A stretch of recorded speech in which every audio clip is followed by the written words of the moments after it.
Good afternoon! Hey, welcome in, everybody. Happy Monday. Danny and Dusty with the last of the rains today, I hear. Don't lie to me. Don't lie to the me. last of the rains today. I've been diligently watching the weather apps here. Today, rain. Yeah, I saw that we actually get into the 80s Tomorrow, this no weekend, rain. but Chance the of- lows are still in the 40s and like low 50s. Well, yeah, that's what happens. It's weird. No, that's what happens. It's 30 plus degree temperature swings. no cloud cover. Yeah, That's a lot, man. yeah. That's a Well, lot. I was once in Montana where it was 85 degrees, and 2 days later it snowed. Yeah, I had it go from And then it going back up to the 80s like 4 days later. Snow to 90 in Afghanistan in 18 hours. See, well, Afghanistan is close to Montana. Yeah, same thing. But Actually, very similar climates. really, Yeah, it's high desert or high plains, depending I on was where gonna you're at. say, I was gonna say, there's no desert in I'm- Montana. Yeah, high plains is what I was looking for. Yeah, Not okay, all right. Yeah, everything's way up there in Afghanistan. But I saw that some models say we could dip into the 90s Friday and Saturday here. Oof, that Huh? just seems too rapid of a change. Oh, shut up! Yeah, No, we Yes. can't do this. No, we I don't need cannot the do this 90s. as Oregonians. Yes. We cannot do this. we absolutely can. No, we cannot. I'm with Dusty. No, we You cannot. sir can go to hell. We cannot do this. We cannot complain about there being too much rain and be like, we got too hot too fast. Yes, This is Oregon. Certainly we just can. flip the damn furnace on, and then all of a sudden, hey, whoa, guess what? Summer's here. But I'm looking on my old weathers.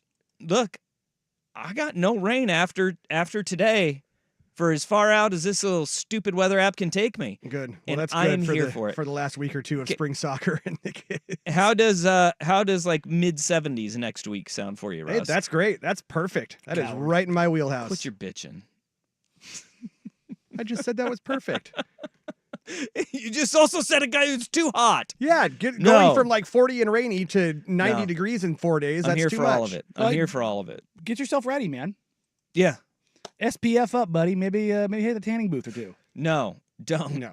We don't Get a need base rust. layer. We don't need rust in a tanning booth. Actually, one thing that I would love to see from Jeff Rust is if we have the Summer of Jeffy where he just turns into bronze Italian man, because you have it within you. Oh, I do. You can go bronze Italian man. Oh, it doesn't take much. I don't need to be outside much before And- I just turn into an Adonis. See, if you do that, we're gonna get you a gold chain, and the Jeff Rust T-shirt club is gonna turn Oh, into yeah. the Jeff Rust 4 buttons unbuttoned Yeah, club. I'm gonna have to go- because you're gonna be wearing short sleeve shirts, Chest lettuce everywhere. just ground beef poking out. Turn in on the- the auto subscribe on Prime for the baby oil in the chest. We are gonna get you like one of those gold chains with the horn. You get the little Italian horn on there.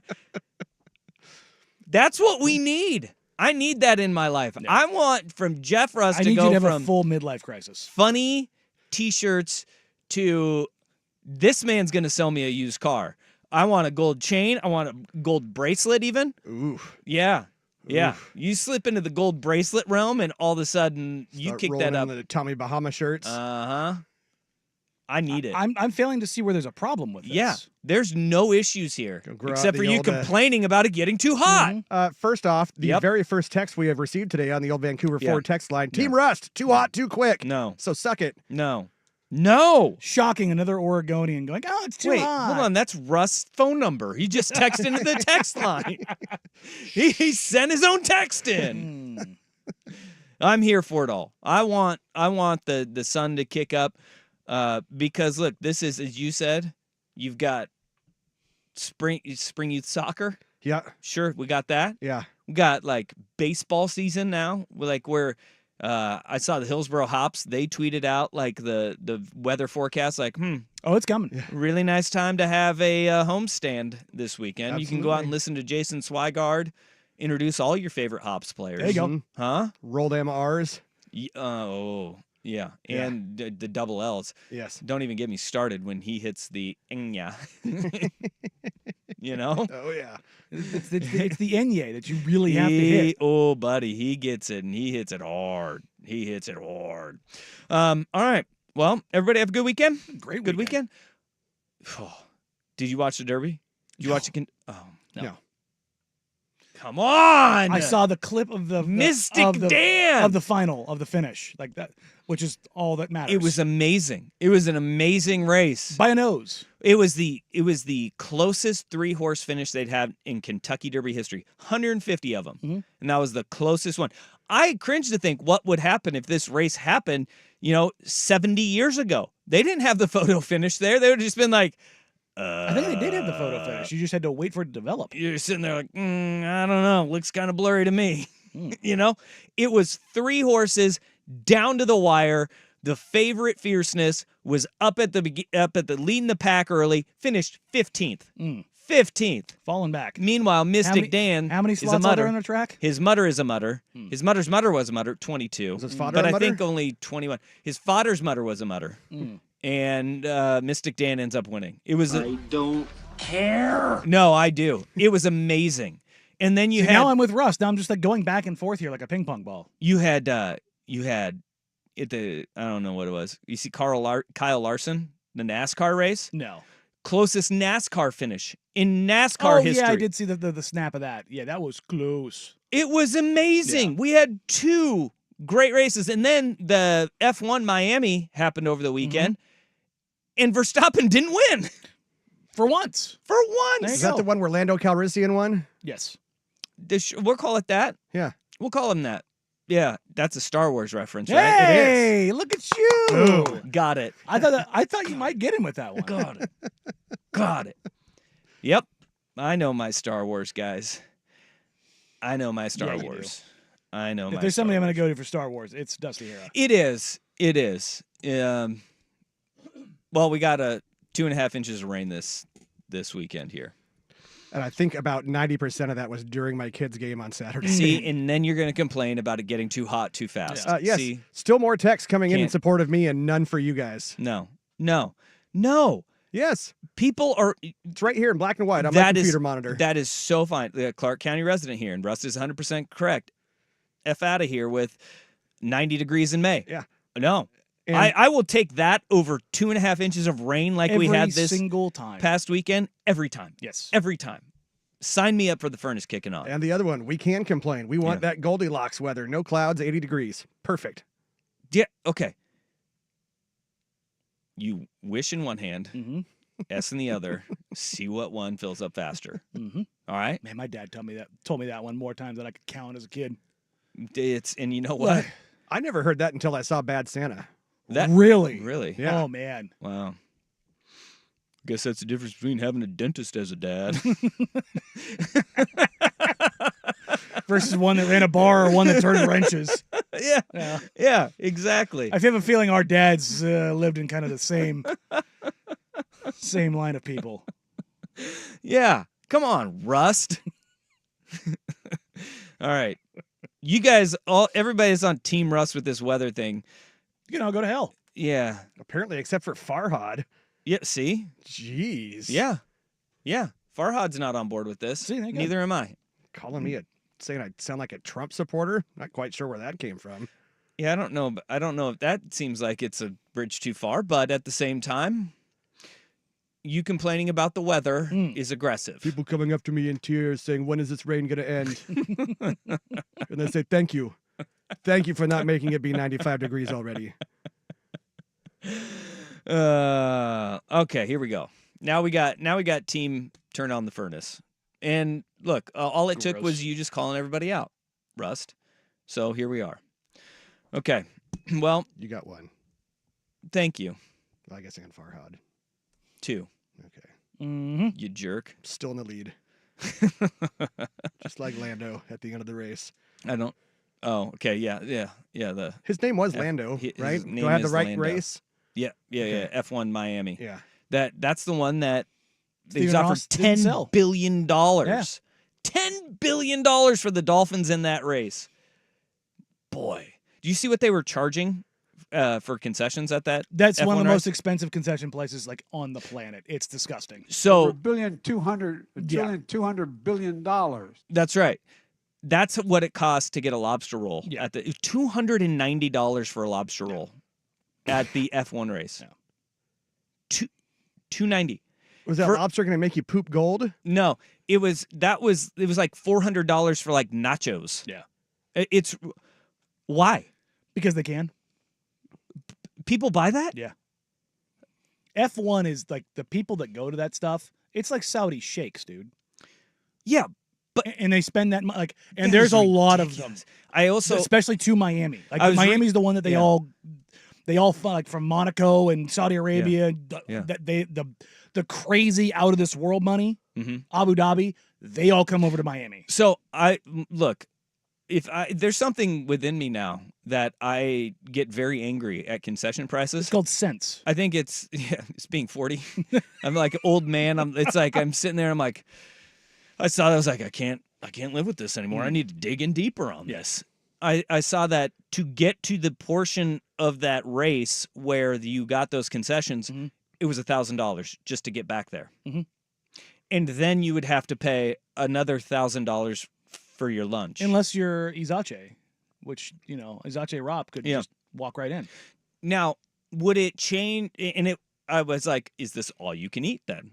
Like, if I give you $290, do I get all I can eat lobster rolls? No, you don't. It was just for lobster roll. And then I went to go and search and be like, what are we looking here? Portion size. I couldn't find that. Apparently, the people that are buying $290 lobster rolls, they're Don't not the care. type that are going to post a photo of what it looks like. If they're already dropping $1,000 just to get in, I don't Yeah. think the $290 lobster roll is a big deal. Golly. Yeah, I don't think they're getting a whole lobster. I don't think so either. I don't think so either. Also, have you ever had a lobster roll? Yes. Where do you stand on lobster rolls? They're good. They're good. Okay. I mean, the only one that I had was when we went to Cape Cod. So I was like, okay, I kind of have to have one here, right? There's And it was good. there's a lobster roll food truck that is out and about Tualatin, Wilsonville, Newburgh. I think it comes down the waterfront every now and then too. Really? But it's tasty, but it's not. It's one of those things you do once and you're Yeah. like, I'm good. I think, look, I have rules. Fast food, seafood, Yeah. or now the food truck seafood, I probably would stay away from. It's a super high end food truck. Like, Okay. and I don't mean that like Because- facetiously. Like, it's a really nice food truck. My favorite food trucks are The nasty ones, the grimy, Yes. like Mexican food trucks that you will have the best Mexican food, tacos, yeah, you've ever had. burritos, whatever. You will get the best, Mm-hmm. and it's amazing. Seafood, I will go no. And here's where it comes from. Back on TV Highway in Aloha, there used to be an old rundown RV. Like, I mean, it looked like Cousin Eddie's RV, and it said fish on the side. And I was like, I'm gonna pass. no, Here I'm not going to do that. And that is ingrained in me from like when I was a child. And then like it was still there like in high school. I would drive by and be like, Well, no. because parked right next to it was the windowless van that said free candy. Yeah, that's also problematic. I will. That was here- pretty good candy though. I will posit this one though. I What just if got really sleepy afterwards. What if the food truck is parked right on the beach? Like my favorite Mexican fish taco spot on the planet Okay. is a food truck right off the highway in Ensenada, Mexico. Ooh. Whoa. Okay. Do you hear about the lacrosse player that got murdered in Ensenada? Went surfing? No, but Yeesh. also not surprising. Yeah. He and like his brother and a buddy went. They were Australian, Mm. and he's a professional lacrosse player. Hmm. And I'm forgetting his name. It's Connor something. But they went on a surf trip and they found like their car torched, and he was murdered in Ensenada. Well, also in Ensenada. I'll finish. So the tell fi- me about your delicious Yeah. food truck. No. I'll tell you the other side of this too. The thing that was great about it is you go down there in the afternoon and he would literally be walking to catch up. So it was a stair. It was on a kind of a cliffside that had a stairway that went down to the ocean where he was fishing. Oh, he would catch it And whatever just bring fish it on he up? caught was what you got on your fish tacos. Oh, they would let's dress it go. right there. Oh, Wow. buddy. They'd fry and make it right there. And See, it was now we're talking. incredible. Now we're talking. Also in Ensenada, literally right next to that food truck, is a liquor store and like a little mini grocery store. Okay. And this grocery store was where we would go to because we were working at an orphanage probably 10 miles away. It was the closest grocery store. And we got pulled over by the federales at nope. gunpoint, spike strip laid down in the road. And they said that we were being accused of robbing the liquor store. Oh. Yeah, so we had to pay a couple $100 to get out of that one. But yeah, it's nothing like being 16 years old and having AK-47s drawn on you. Boy, that life of crime started really early for you. Right? Didn't it, Davey? Yeah. What they didn't know is I didn't rob the liquor store. I dropped the body in the ocean. Again. Hey, it's a different country. Statute of limitations. I'm fine. Again. I'm fine. Can't take you anywhere. International waters or something like that. Quite literally. Oh, yeah. Also in another country. But yeah, no. You run down Baja and it gets a little dicey, and obviously you go further down, central Mexico, Sinaloa. Not a place you want to stop off in. No, I'm good. I'm It good. used to be fine. That's where Mazatlan is in Sinaloa. That's where we used to go when I was, junior high and stuff. Did you? Yeah. Mazatlan was great. Yeah. Yeah. Yeah. You kind of wanted to stick to the certain parts of town. Honestly, one of my favorite places I've ever been was Mexico City, and everybody says how dangerous Mexico City was. It is. It is. Yeah. It is. But Poke, it poke, was, stab, stab. it was one of my favorite cities to go to. Crazy cool city. Yeah. The history in that city is And how incredible. dense it is. Yeah. Like the city is just stacked on top of itself. Yeah. It's probably the most stacked on city on the continent. Like there's most cities don't get like that here. The only other places you really find that is like, China, Hong Kong, where it just seemingly stacks and stacks and stacks and stacks, and you're Yeah. like, holy crap. There was definitely don't go too far that way. Don't go Yeah. too far that way. You're safe here. Basically, you land in the airport Yeah. and you don't go anywhere around the airport for about 20 miles in any or 20 minutes in any direction. You drive away and you get into like downtown where the arenas are and stuff like that. A lot better. Don't Pretty stop awesome. in between. Nope. All right. Well, That's this Mexico. segment really got away from us. Yeah, the Mexico tourism department. You appreciate it. I got fired up twice here with Russ complaining about the weather being too nice, and then concession stand prices. First off, no, I didn't say it was too nice. It says too hot. Yeah, let him wrangle his complaining down to a specific thing. Take that 10 degrees away, get down to about 85. That's nice. Womp womp womp womp. Go to the beach. All right. Go to the beach. Yeah, don't have to tell me twice. Stop being such a beach. Ooh. Oh. Hey, I see what you did Whoa. there. You came right at 12, 19. Jeffy there. Right at Jeffy. And I'm glad I'm not the only person who was traumatized by the fish bus, because somebody else is like, yeah, I remember that thing. The Vancouver Ford text line. Sounds like something 503. off of SpongeBob. Fish bus. 503-864-6326. That's a Vancouver Ford text line. Your dollar goes further at Vancouver Ford. They treat you right before, during, and after the sale. Visit them online at vancouverford.com. All right, let's get to this. We got a lot of sport that we need to get to. We're gonna run the gamut. We got a lot of NBA today. We have Blazer news. We've got tangential Blazer news. We have got NBA playoffs. Apparently, the worst kept secret in the world was that the Denver Broncos wanted to draft Bo Nix. Quite literally, the worst kept secret in the world, but they tried to keep it a secret. But where we got to start this thing off, don't call him Jordan, but it's easy to see why people do. Danny Dusty on the Fan.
Game 2 of the Western Conference semifinals between the Minnesota Timberwolves and Denver Nuggets takes the floor tonight. Saturday, we are treated to quite the effort from one Ant Edwards.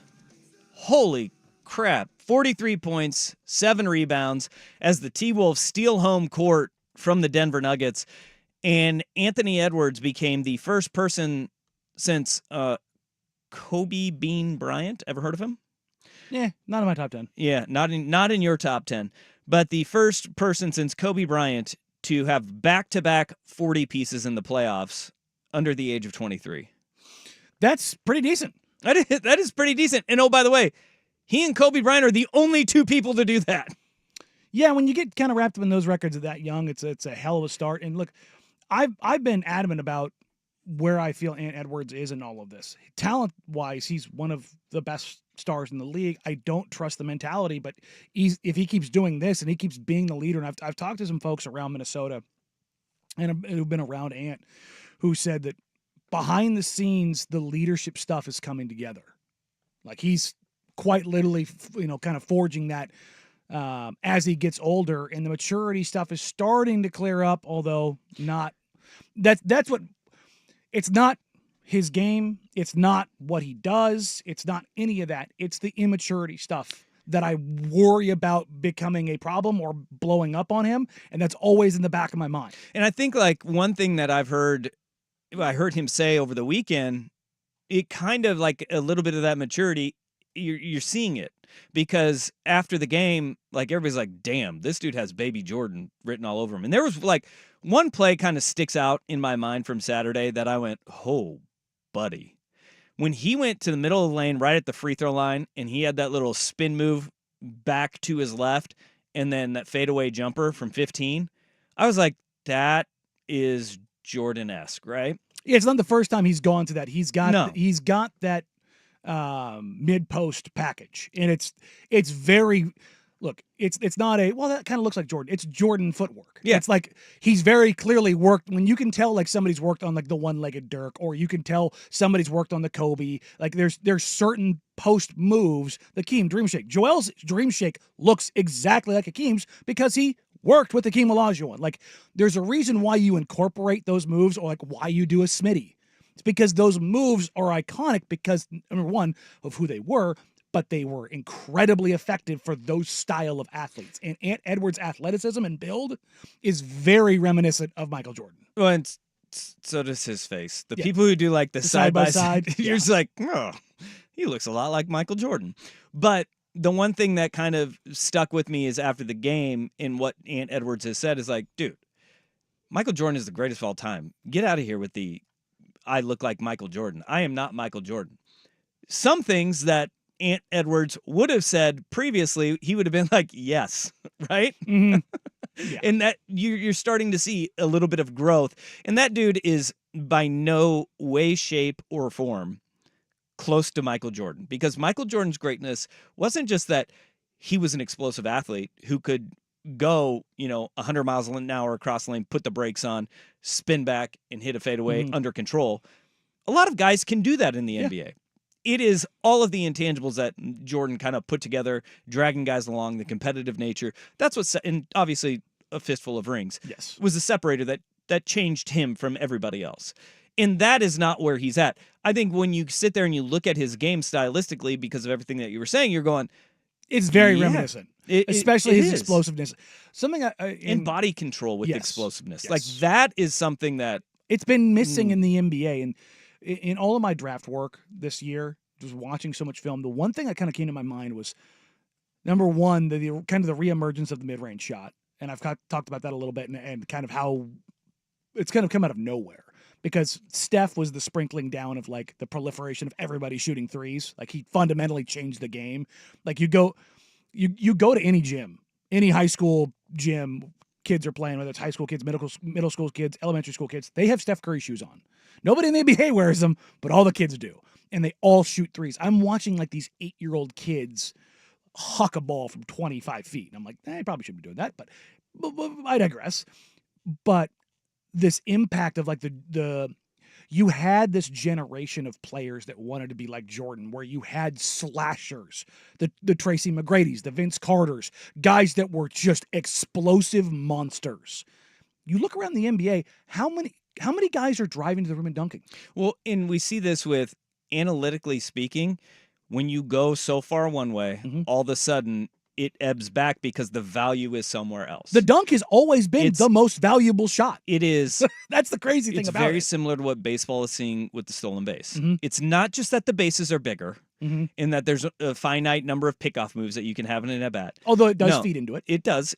But the value of a stolen base, the pendulum has swung so much one way that it becomes valuable. In a slasher that can dunk now is a spacing monster because everybody is guarding the perimeter and they're guarding a big man. So a guard who can handle the ball the way that he does, is explosive getting to the rim, they're all of a sudden, analytically speaking, there is value in it. And we're starting to see that pendulum kind of swing back the other way, which I think is Anthony Edwards and Jalen Brunson in particular.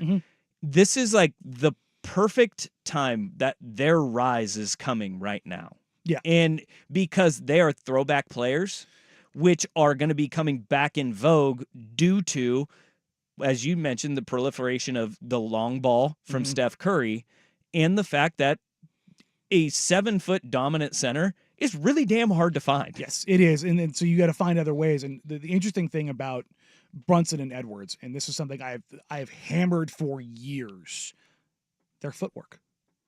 They have elite. Jalen Brunson might have the best footwork of any guard in the NBA. 10 years. Like it's exquisite. His footwork is flawless. Like whoever teaches him, whether it's his dad or whether it's whoever his trainer is, I don't know. They should open a footwork camp like the Pete Newell Big Man Camp. Like that's the thing. Like his footwork is incredible, and it is such a massive separator. Chauncey Billups had incredible footwork. Andre Miller had some of the best footwork we've ever seen. That micro skill is one of those things that when you compound it with insane athleticism, like Ant Edwards, and to an extent Jalen Brunson's athleticism resides in his ability to accelerate and decelerate. The decel, that word, is proliferating around the NBA right now. Like guys are working on the ability to stop and to slow down more effectively than they are on speeding up, because technically slowing it down is a more difficult thing to deal with more often than not than extreme burst. And as you get older, your extreme burst fades, your ability to decelerate doesn't really. So the being able to control those speeds and that footwork is really interesting. But the analytics of this all, the terrifying thing is the Nuggets have to be looking at this going, ruh-roh. Yep, and that's something that we're going to get into a little bit later in the show because Denver gets home court stolen away, and we have swung back the other way. I thought the Eastern Conference had the more intriguing first-round matchups. The conference semifinals is all about the West. And right now, Denver, the one team that everybody thought is going to have their way, they're in a dogfight now because Game 1 stolen on Saturday night, Game 2 tonight in Denver. We'll have more on that series, and Ant Edwards is just he's incredible to watch right now, and it is really damn fun. But where we got to go next is we got some news out of the Blazer world. Trailblazers shuffling the coaching staff, and there's going to be a lot of new faces and new names on the bench alongside Chauncey Billups. First is Rust with SportsCenter. Now, from the Fan Sports Desk, a SportsCenter update on 1080 The Fan. This update brought to you by Crunch Fitness. Memberships as low as $9.95 per month. Find your Crunch time in Portland, Vancouver, and online at crunch.com. First on The Fan, NBA Conference semifinals continue tonight, 4:30 on TNT. Game 1 of Pacers at Knicks. Tyrese Halliburton is questionable with back spasms. The Knicks are 5.5-point favorites. Then it's the Nuggets looking to even the series at 1 game apiece, hosting the T-Wolves. Jamal Murray is questionable with the left calf strain. Rudy Gobert is questionable for personal reasons. He had his first child this morning. Tip around 7 o'clock, also on TNT. The Nuggets are 6.5-point favorites. The Mavericks announced they've signed head coach Jason Kidd to a multi-year extension. This just days after he was considered a candidate for the Lakers job. Over in baseball, the Mariners start a 4-game set in Minneapolis tonight against the Twins. Luis Castillo starting for Seattle, Simeon Woods Richardson for Minnesota. 4:40 first pitch on Root Sports. The Mariners still a half game ahead of the Rangers for the American League West lead. Three-time All-ACC guard and four-year starter Deja Kelly announced she is transferring to Oregon from North Carolina for her final season. She led the team in scoring each of the last 3 seasons. And the Winterhawks trying to close out Prince George again tonight. Game 6 in BC. Looking to reach the WHL championship for the first time since 2014. Puck drops at 7 o'clock. More sports scores and stories in 30 minutes. I'm Jeff Rust at the Fan Sports Desk. Listen live or on demand on the Odyssey app, the Fan's desktop player, or tell your smart speaker to play 1080 The Fan. The Hot Corner, now in its new time. Tuesdays at 7 after Isaac and Sue on Portland's sports leader, 1080 The Fan.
All right, multiple reports over the weekend indicate the Portland Trailblazers will be moving on from a majority of their coaching staff. We already knew that there would be shuffling going on the coaching staff when Steve Hetzel ended up taking the lead assistant role in Brooklyn for the Nets. But over the weekend, we found out Scotty Brooks, Rodney Billups also will not be returning to the Portland Trailblazers. Their contracts will not be renewed. Yeah, their options have not been picked up. And just asking around, I heard Brooks was looking for a different opportunity. I think he wants to go to the East. Is kind of what I had heard. The Rodney one was a little bit surprising. Well, yeah, it's a guy that It's Chauncey's brother. Chauncey kind of fought to have him on staff, and you thought that would be one where he's helping not just develop his brother, but develop another young coach, and that you usually don't see a coach pull off from a guy that you lobby for him to get on staff. Not only that, I was a little bit surprised just because I've heard good things about Rodney. You know, you only know what you can hear from players and from other coaches and from within the organization, and you hear good, bad, and otherwise about everybody, and you just kind of have to sort through and sift through what everybody says at different levels. But I had heard that Rodney was kind of a guy that was making his bones, but that this also may be an opportunity for him to go somewhere else. The way this is going to go going forward, as I understand it, is they'll look internally for some promotions.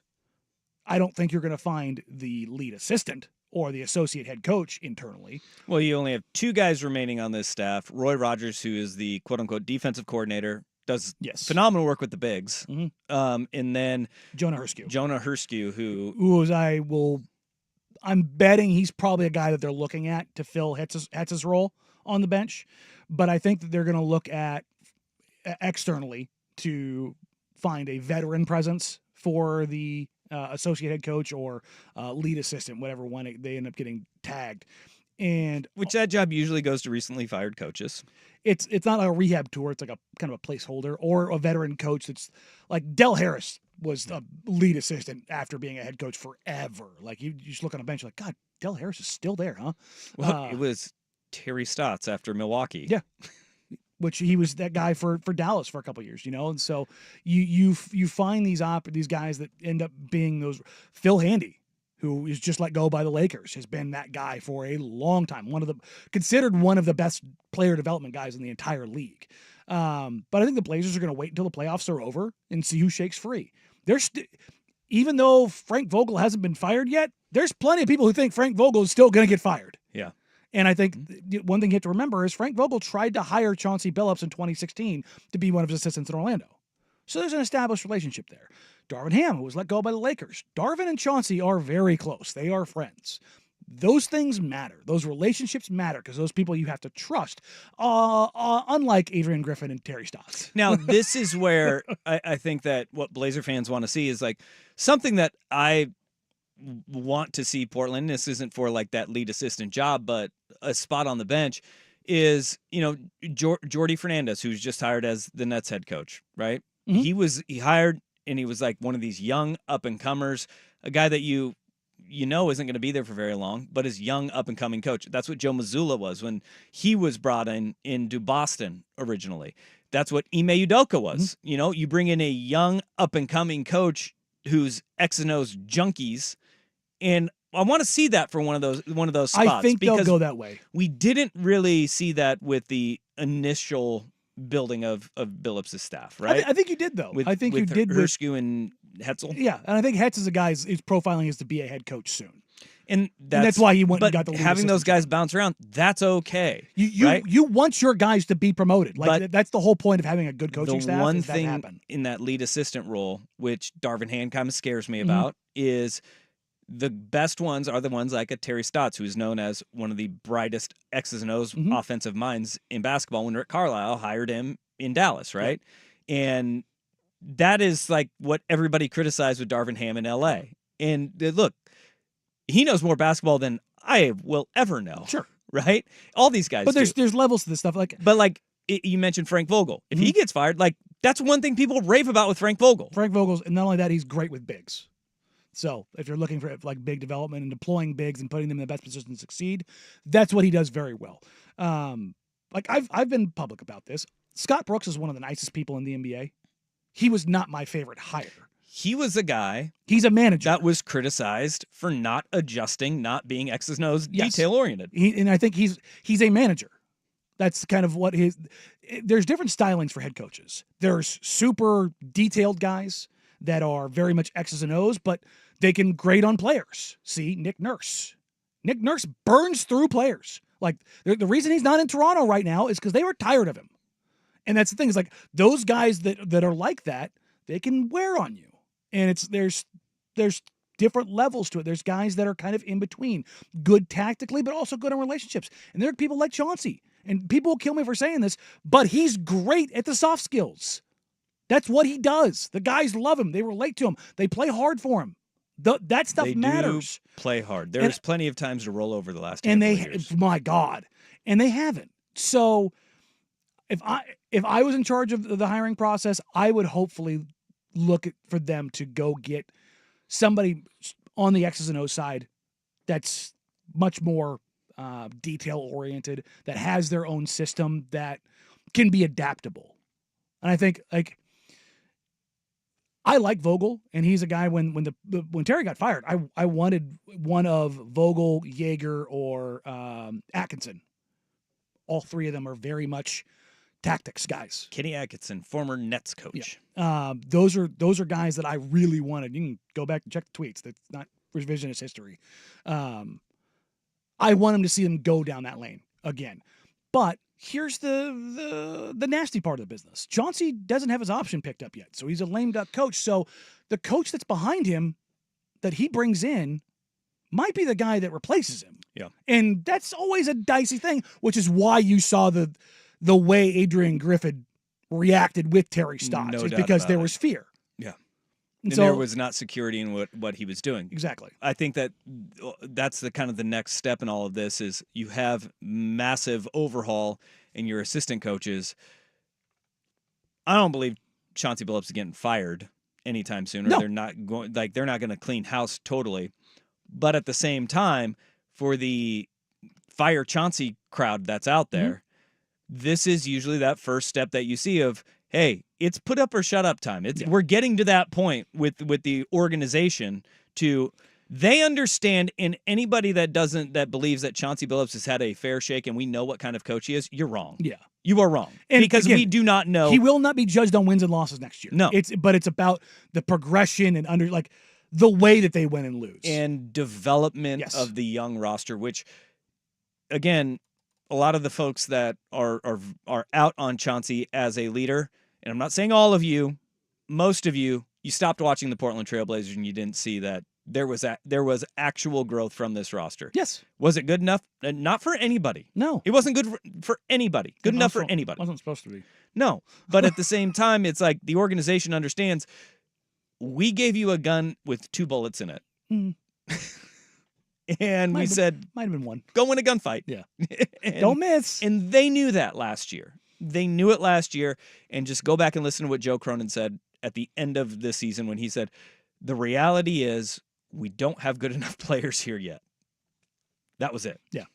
I mean, they they said- knew it. Chauncey and Joe both said it at the exit interviews. We just don't have enough talent. But those that want pressure applied, pressure's being applied. This is the first bit of it. Make no mistake about it. Pressure's being And I applied. don't think this is like a everyone should fear for their job situation. No. This is just, honestly, this is something that discussion that I've had behind the scenes for probably 4 or 5 months. I would like to see them change the staff around a little bit and go a couple different ways. I'm actually bummed that Hetz is gone. Like that. He's a very good coach. Great man. coach, great dude. I think he's going to be a head coach in a couple of years. That's very much so. So, and again, Rodney Bellis was the back of the bench player development guy, and Brooks, again, full disclosure, I wasn't thrilled about the hire because he's more of a general manager type, but great dude, and everybody loved him. I don't wish him ill or anything, but I am. Happy's the wrong word. I think it's the right move to pursue a different avenue with that approach. There you go. Fair enough. Fair enough. All right. Hey, just what college football needs next on The Fan.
thing right.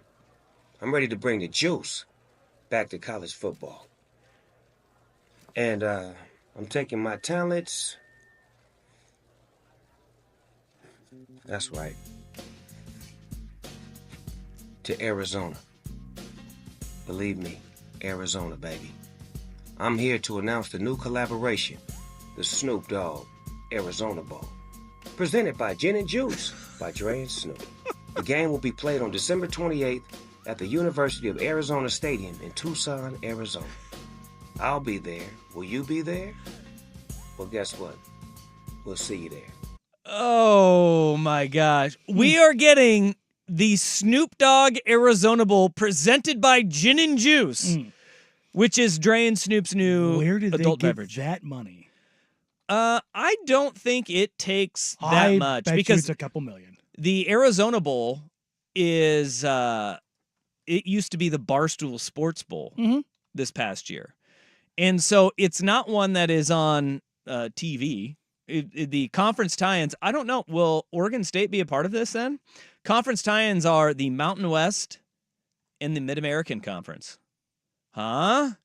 How about that?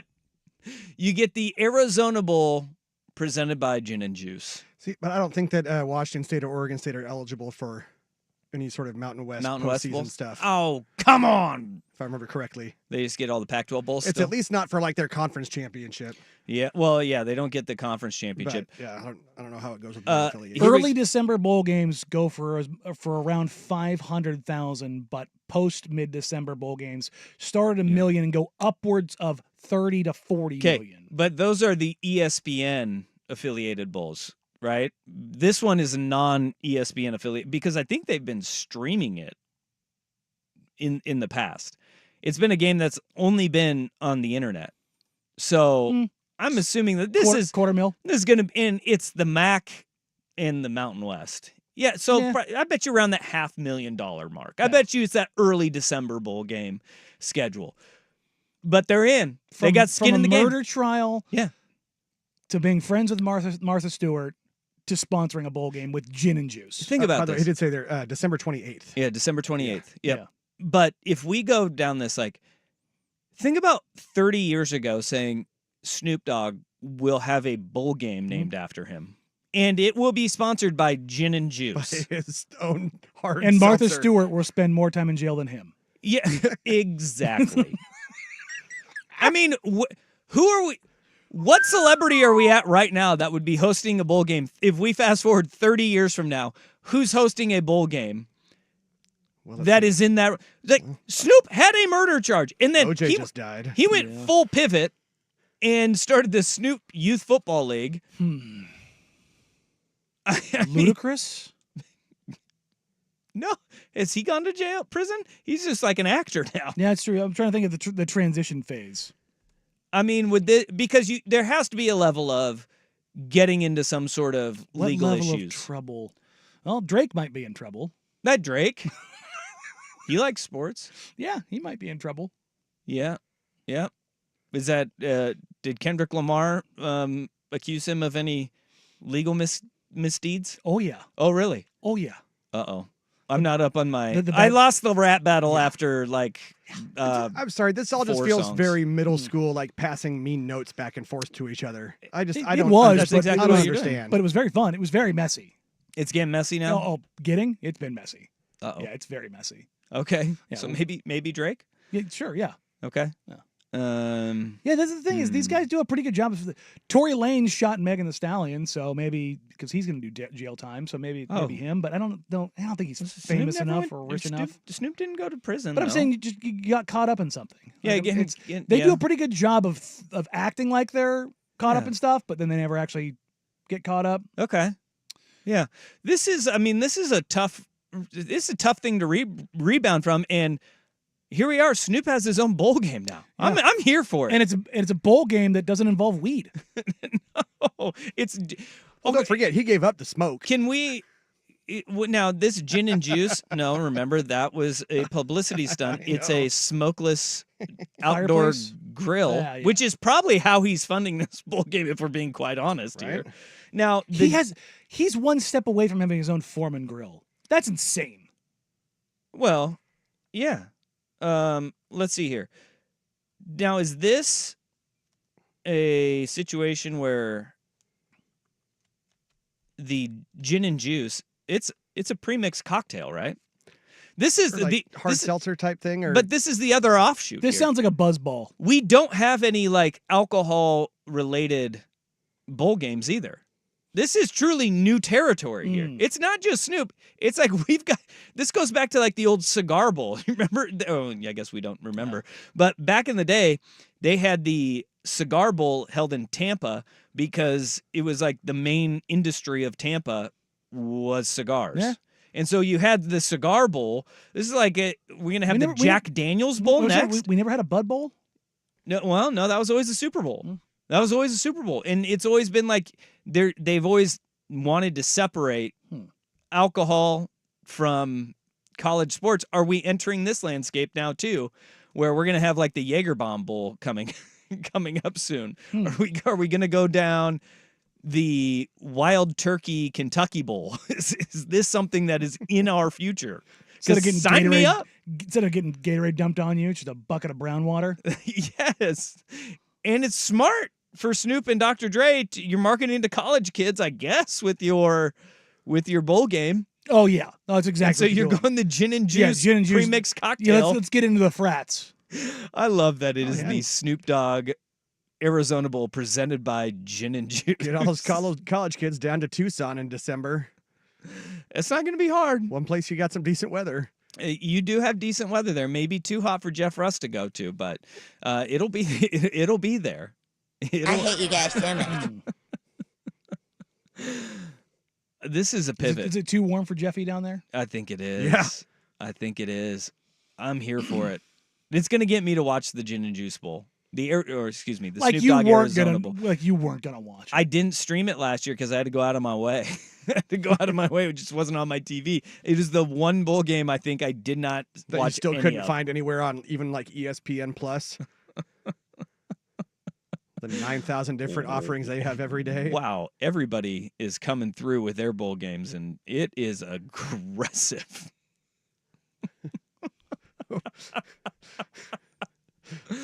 Looks like I can't take the Vancouver Ford text line with me anywhere either. Yeah, it's not just you guys anymore. Some of these, most of these, I can't even read. All right, welcome, Snoop Dogg Arizona Bowl presented by Gin and Juice. All right, hour number 2, we've got to get to a little bit of NFL draft covert operations. We've got our worst day on the web, which was a lot of people during Tom Brady's roast last night on Netflix. But where we start, their culture is under attack from within. A victory lap from one Danny Meringue next on The Fan.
Hour number 2, Danny and Dusty with you on this Monday afternoon. Thanks for being a part of our day, letting us be a part of yours if you missed any of it.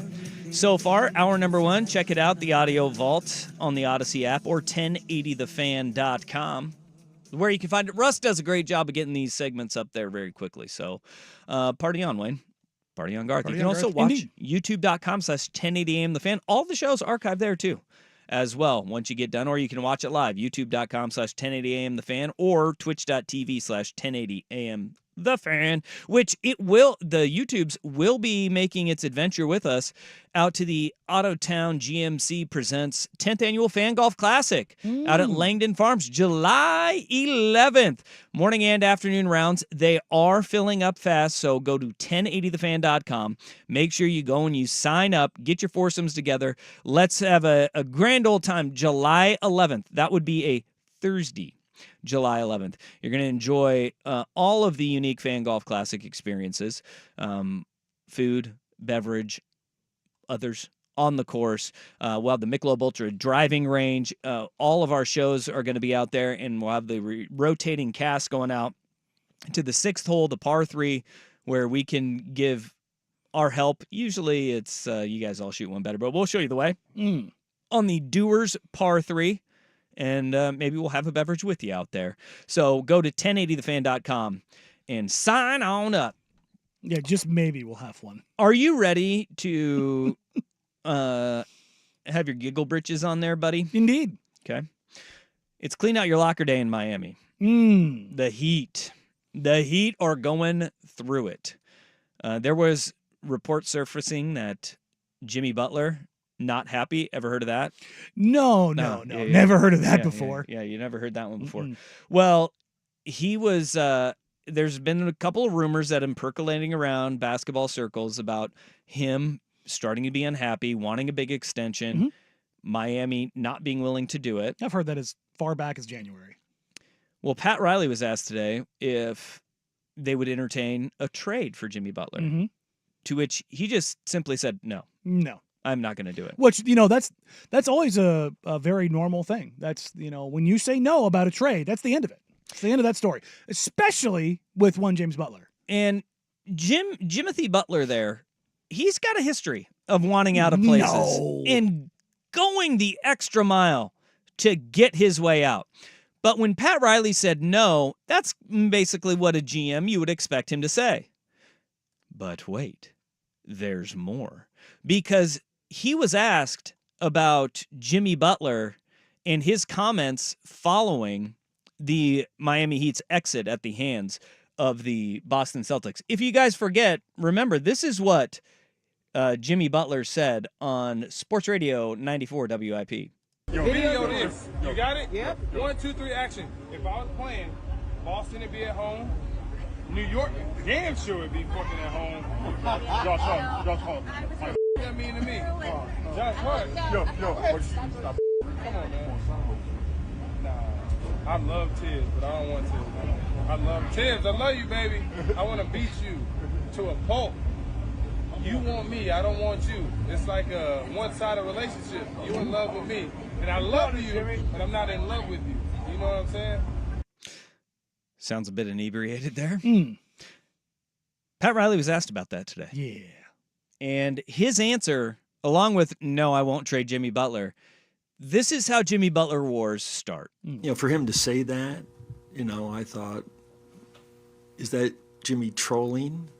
Or is that Jimmy serious?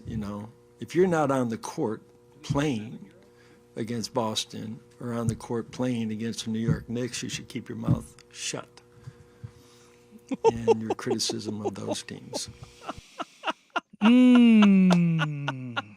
Sounds like Pat Riley still got a little bit of that New York Knick love in there, huh? This is something, man. You should shut your mouth if you're not playing. And Because remember, that stupid quote that's in the paint for Heat culture came from where?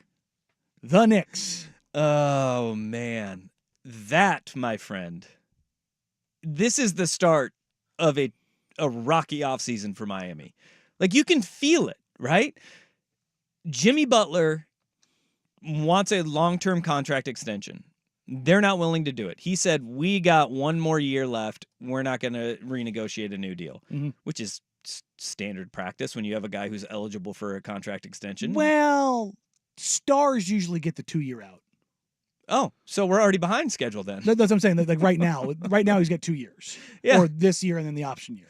Because there's an option on the back end. Yeah. He wants the guarantee, which is what all of these stars do. But, and this is the crunch of the new CBA, I don't think anybody's going to commit long-term money anymore. I think these stars at the end of their career are going to go bouncing all over the place, just become mercenaries. 1-year deals, maybe 2-year deals if physically you haven't fallen off a cliff. But, yeah, you hate to see it with Miami. You really hate to see such an effectively well-run organization look like they might blow up from the inside. Well, Pat Riley wasn't done with Jimmy Butler saying you should shut your mouth. He also went after Tyler Hero. He's been fragile a little bit, and broke his hand last year in the playoffs. He had some injuries, earlier in his career, and there isn't anybody who works, harder at his game. And Spo's correct. He works and puts the time in. He put the time in the weight room. So how does he keep his calorie intake? And he might have to go to another level nutritionally. He's gotten stronger, but as the season progresses, you lose some of that. You don't pound the iron like you do, in the off season. But he's got to make some adjustments, definitely. Wow! Comes out the gate with fragile. He's fragile. Tyler Hero's at home punching the air right now. Oh, man, who you calling fragile? Look what you made me do. Pat Riley is not making any friends right now in his own organization. He's trying to drive him off. If they're not here, maybe we don't have to pay him. And that's the other thing is, you wonder how much Mickey Arison, how well he's doing financially right now. And whether or not they want to commit money long-term. Because remember, the building sponsor, FTX, is gone. So that money is gone. You've got, remember, he owns, was it Carnival Cruises? Yeah. Which yeah, one of the big cruise lines. Yeah. That's his deal. Did that have any drop-offs during COVID? Not a great industry to be in. Right? Yeah. So there's a lot of money that was lost there, and investing in an aging star or other young pieces with big contracts where you got to put money into escrow and all those other things.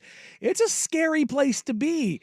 And if it's not clear, do you want to make those commitments? And the other thing is, you take a look at those Miami teams the last couple of years, as good as they have been they been in the luxury tax? The answer is no.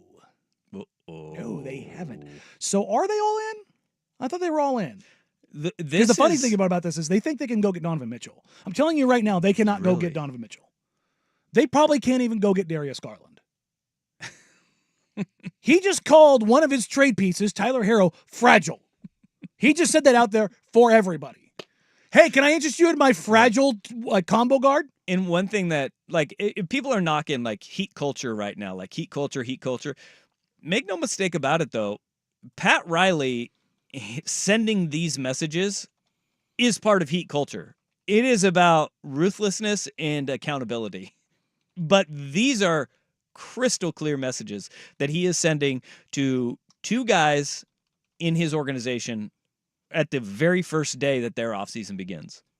That this is not going to be your normal, hey, all is well, things are going to be great this offseason. We're going to go out and we're going to get Damian Lillard this offseason. These are, okay, we tried to trade Tyler Hero last offseason for Dame. We thought that Jimmy Butler was going to be a building block for us moving forward. He's starting to get disgruntled. Mm-hmm. This seems Jimmy like Butler a shift in what they are trying to do. Yeah, Jimmy Butler comes pre-gruntled. Yes. He's not disgruntled. He's pre-gruntled. He's pre-gruntled. Yeah, there's a shelf life on Jimmy Butler of 5 years. And what, we're at 4? 3? Yeah. 3? 4. 4. Yeah. It doesn't last any longer than that. He's like Harbaugh. He should go play for Harbaugh. He is a Harbaugh acolyte. He is. Because he's a lunatic. Very hard to work with, yes. But people that are with him and in the fire with him, they'll ride with him. and they believe in him. They trust him Until they don't. But then when things go wrong, it goes Really wrong, and he wrong. wears people Yes. thin, and that's when he usually has a reset. Look, I remember when Jimmy Butler was with the 76ers, and I walked into I was at a restaurant. He came into said restaurant when the 76ers were in town. JJ Redick was already in there. Joel Embiid was already in there. And Jimmy came in shirtless with a silk boxing robe and the most obscene shoes you've ever seen in your life. They looked like the Nike self-lacings, but they weren't. And like a mock king crown kind of a deal. And sat down in Portland. Yeah. And then sat down and had the sommelier, the wine person, occupied the rest of the night with a table full of wine. There's 15, 16 bottles on the table that he's going through. This sounds like you were at El Gaucho. Not El Gaucho, but yeah. It was, I couldn't stop watching. It was a train wreck of just epic proportions. That's fantastic. But yeah, that's when I knew, I'm like, oh, Jimmy's different. Yeah. And there's a level to that where it just, it goes away. Big changes in Miami this offseason. If I had to say that Jimmy is traded, I'd say 20% chance he gets moved, which to me, most people probably doesn't sound that high. That's very high. Because the likelihood of a transaction taking place is always unlikely. Yeah. I don't think he starts the season there. It's actually, now is the time where it would behoove a team to trade for him because you have 2 years left. Mm-hmm. And if you want to commit to him long term, you can. You could do it. You could. You could do it. Who's going to talk themselves into it? I don't know. Well, it's based on how delusional Miami is going to be about Mm-hmm. what their trade package is going to be for him. They have to win. Because if it was anything like they wanted for Damian Lillard, it won't work. Yeah, they'll always make a deal as long as they win the deal. Yeah. It's Masai Ujiri, except for Pat's done it multiple times. Yeah. That's the thing. But like Masai Ujiri, he took a big L. Wait too long and you lose him for nothing. Good luck. All right. This should be fun. Hate to see it. This should be a lot of fun. Yeah. The worst kept secret in the NFL was apparently a secret to some. Next on The Fan.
When Bo Nix went 12th overall in the NFL draft, I know it was surprising to many that he went that high, but nobody was really surprised that he went to the Denver Broncos, a team seemingly from the onset that was linked to Bo Nix was Denver.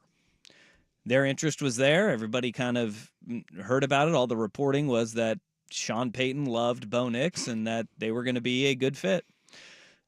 Enter today's report via Albert Breer of the NFL Network. Real quick, before you dive into this, do you find it a little bit strange how much the Denver Broncos have pushed to national media very specific storylines around Bo Nix? Whether it's Alex Forsyth or this or the shaping of the film that they went through to go get, like, do protest a little too much. No other team is doing this. The weird part about the Forsyth one is weird. Everything else is like all stuff that usually does come out, like the weird backpack story that usually comes out. It just seems like the Denver Broncos are at the forefront of Well, this. in this one, I don't think they wanted this to come out because this seems a little off in that Breer is saying that in order to keep their quarterback preference a secret, their draft board in their war room was intentionally out of order because they didn't want people to know which quarterback they wanted to take. Sean Payton said it after the draft that he hoaxed the Vikings into thinking that they were going to take J.J. McCarthy so they would trade up to 10 one spot and with the Jets to do it. Expensive capital. And say, hey, we're going to jump you and go to 10 and we're going to take McCarthy. And they were fine with just sitting at 12 and drafting Nix. Well, apparently only Sean Payton, George Payton, their GM, and Greg Penner, their CEO, they were the only people in their war room that knew that they wanted to draft Bo Nix. Which is kind of crazy because Benjamin Albright, who works in Denver and works the sidelines for the Broncos, had a tweet where it spelled out the first letter in each sentence was, it's Bo. Well, and that's what doesn't make sense about this is everybody knew. Everybody knew. It's like Denver and Bo Nix. Yeah. Like we talked about it from the combine on to the draft is Denver going to trade down to get Bo Nix and generate some more draft capital because they didn't need to take him at 12. Well, then the Atlanta Falcons go and take Michael Penix Jr. and they're like, oh crap, we're going to make sure nobody gets a quarterback and trades up. And that threw the whole trading down out the window.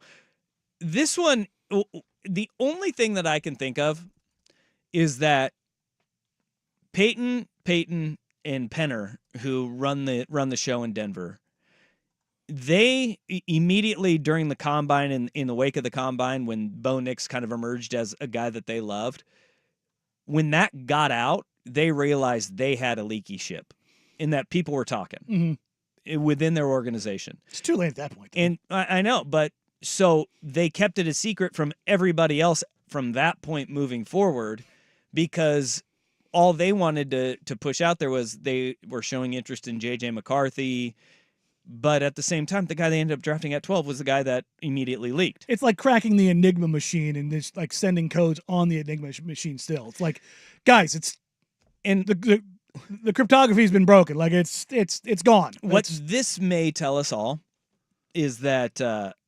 this little piece of information came from the person that they know. Like they're trying to find the spy, right? And they probably found that spy because Albert Breer comes out with this information. They're like, all right, now we got you. Yeah. Because we know exactly who found out. It's just a weird story all the way around. You're right in that there's this, because they were a team that, even though we knew they need a quarterback, and they took the 6th quarterback in that first round, they were going to have to go quarterback no matter what. It was the fact that it was at 12. So they're sitting there and saying, hey, we had our guy. This was going to be our guy. And they're going to try to justify it to everybody. It just seems so weird that they're trying to justify that. Like there's going to be some level of like crazy expectation on Bo Nix where I don't think there is. Because everybody looks at that roster and goes, that roster sucks. Nobody's looking at that roster and going, Bo Nix better perform. They're looking at Sean Payton and going, he better develop Bo Nix. I don't think there's much pressure, if any, on Bo. No, and I don't. And yet, all of this stuff that has come out makes it seem and makes it read like that they're trying to like generate something around Bo, and it's like, I don't understand like the justification for taking him. I don't think this story is that way. I think that you're right. The Forsyth won us over, that kind of stuff. The backpack stuff, like the the backpack thing. All those dumb stories always come out every draft, and he's just all about football. We love football, and I think that kind of stuff comes out every single year. We find out about that. This one is, unless they have somebody that they knew was leaking stuff out and they have an idea of who it is, I don't think that you had to do any of the things with mixing up your draft board because you didn't want anybody to know your preference. Unless you know that somebody in your war room is a snake, right? Which is, to me, way more alarming than taking Bo Nix at 12, is that you don't trust anybody else in your war room except for 3 people: your head coach, your GM, and the CEO of the franchise. Wild that that's the case. That the fact that you don't trust anybody else else is a bigger issue. I don't think that's not a bright spot for the Denver Broncos right there. That's why I think it's less of them trying to convince us that Bo Nix is the guy and more of an indictment of what is going on behind the scenes in Denver, which, to be quite honest, has been a disaster since they hired Nathaniel Hackett, right? They brought in Russell Wilson. All of the leaks that came out of there about how dysfunctional the organization was and all the backstabbing that was happening in the Denver Broncos org, right? Well, I mean, but he wasn't there when Hackett was hired, but I mean, it's like there's been a lot of just leaks, steady, actually not even leak. It's like a steady flow. It's like a faucet that's just been turned on of information that they don't want. I think that's a bigger indictment on where the Denver Broncos are right now. Organizationally. Yes. You hate to see it. Yeah. The Heat having issues, and now the Broncos having issues. God, it's a tough day for me. I wonder who's going to get fired. Somebody's going to be getting fired real soon. Yeah, 100%. Real soon. All right, coming up on our worst day on the web. A lot of people got to do what I wanted to do last night. Roasting Tom Brady. And look, I didn't think they were going to come out guns a-blazing, but we got some clips from last night's roast, and they put Tom on a spit. It happened. First, it's Big Kahuna Sports and Update. Now, from the Fan Sports Desk, a Sports Center update on 1080 The Fan. If you've been arrested for DUI, you need a team of attorneys that you can put your trust into. Call Reynolds Defense Firm today, online at reynoldsdefensefirm.com. First on The Fan, NBA Conference semifinals continue tonight, 4:30 on TNT. Game 1 of the Pacers at the Knicks. Tyrese Halliburton questionable with back spasms. Knicks are 5.5-point favorites. Then it's the Nuggets looking to even the series at 1 game each, hosting the Timberwolves. Jamal Murray questionable for Denver with a left calf strain.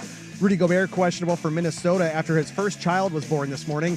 Tip around 7 o'clock. Also on TNT, the Nuggets are 6.5-point favorites. The Mavericks announced they've signed head coach Jason Kidd to a multi-year extension. Over in the NFL, the Chargers signing former Panthers wide receiver DJ Shark to a 1-year deal worth up to $5 million. In baseball, the Mariners start a 4-game set in Minneapolis tonight against the Twins. Luis Castillo on the bump for Seattle. Simeon Woods Richardson for Minnesota. 4:40 first pitch on Root Sports. The Mariners still a half game ahead of the Rangers for the American League West lead. 3-time All-ACC guard and 4-year starter Deja Kelly announced she's transferring to Oregon from North Carolina for her final season. She led the team in scoring in each of the last 3 seasons. And the Winterhawks trying to close out Prince George again tonight. Game 6 in BC, looking to reach the WHL championship for the first time since 2014. Puck drops at 7 o'clock. More sports scores and stories in 30 minutes. I'm Jeff Rust at the Fan Sports Desk. Listen live or on demand on the Odyssey app, the Fan's desktop player, or tell your smart speaker to play 1080 The Fan. The home of prime time with Isaac and Sue. Weekdays 3 to 7, 1080 The Fan.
It's time for today's worst day on the web. With Danny and Dusty on Odyssey and 1080 The Fan. That sucks. Well, 17-year-old me wanted to see Tom Brady roasted on the field by the Raiders, but instead I had to settle for him getting roasted by his former teammates, his former coach, and other comedians last night on Netflix. That was exceeding all of my expectations of what the Tom Brady roast would be. If you have children, put them away. Not a good time to watch. Actually, you get a good sense of it from the intro where you have Bill Belichick, Andrew Bledsoe drop an F-bomb within the first 30 seconds of it. And you're like, and here we go. So, and for those that are unaware, Kill Tony was a part of the dais, and that's about as far as you're going to go on this. I don't know who Kill Tony is. And I don't know what to Kill Tony. I didn't know He's a Kill Tony until last night. Comedian, podcaster, YouTube he went show. everywhere. He went everywhere with it. He's taking over on that side of the world. It was like the return of blue roasts that have been gone for quite some time. The one of Bieber on Comedy Central was pretty good. That's where they got who's the British talk show host? He's Piers Morgan. No, British talk show host is also a stand-up comedian. Jimmy something. Anyways, he said, remember, this is a roast of Justin Bieber, not a roast of Pete Davidson's father. That was on 9/11. Oh, wow. Who, for those that are unaware, Pete Davidson's father was a firefighter that was killed on 9/11. Yeah, which Pete Davidson laughed hysterically. No bones about it. That is how he made his career. Yes. And he's okay with that. Yeah. But that was the last roast that I saw, and I was like, oh God. Last night, the worst day on the web, it could be Tom Brady. It might be Giselle. She got some strays last night. Good God. I don't think they were strays. They were pointed right at her and her jiu-jitsu instructor boyfriend. Boy, and what she can do. Holy smokes. It was relentless. Yeah, we can't play that one on the radio. From start to finish, and Brady he tried to not laugh. You could tell he was like, I can't laugh that hard at that. I can't laugh that hard at that. I can't. Let me have a little side-eye smirk. That's funny. Yeah. A lot of Brady leaving the mothers of his children. That was a reoccurring theme. His investment into FTX, it was a big portion of that. And then his cheating was Deflategate. Yes. And him coming out and saying the NFL wasted $20 million on an investigation where I may or may not have been had plausible deniability in knowing who was doctoring the football. He said, you could have just paid me $20 and I would have said, yeah, I did it. Cheater. I loved that. But it was like Tom Brady took more hits last night, way better than he ever took a sack. 100%. He would just always complain. He took it like a champ and took it in stride. He squirmed last in his night. chair a little bit, but a little bit? Yeah. Yeah, Bill Belichick came out first about butting heads with Tom Brady in his career. You know, people have said that Tom and I have butted heads a lot, and in a way that was true, but not really. It was hard to butt heads with Tom because he was so far up Alex Guerrero's ass.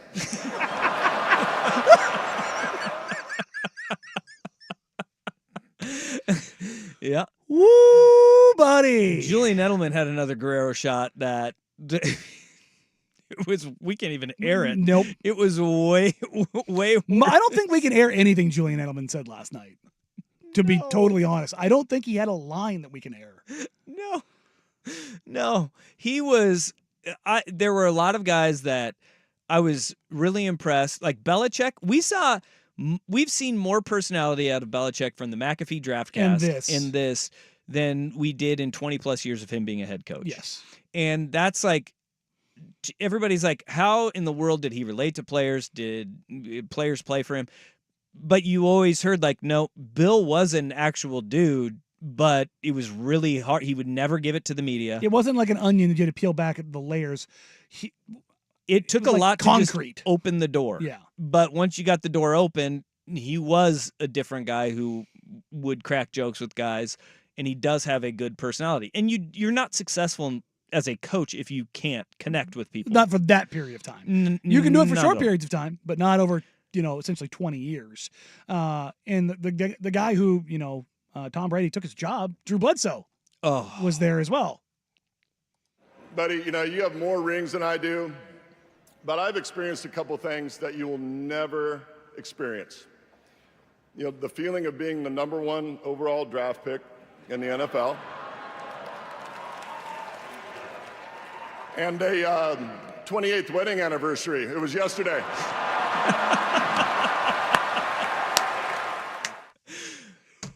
Again, Bledsoe came out into it felt like the first time you saw Bob Saget do stand-up, where Bob Saget, like you think Danny Tanner, America's Funniest Home Videos, and then you went and you saw Bob Saget do his stand-up, and you were like, whoa, it takes a little bit of adjustment time.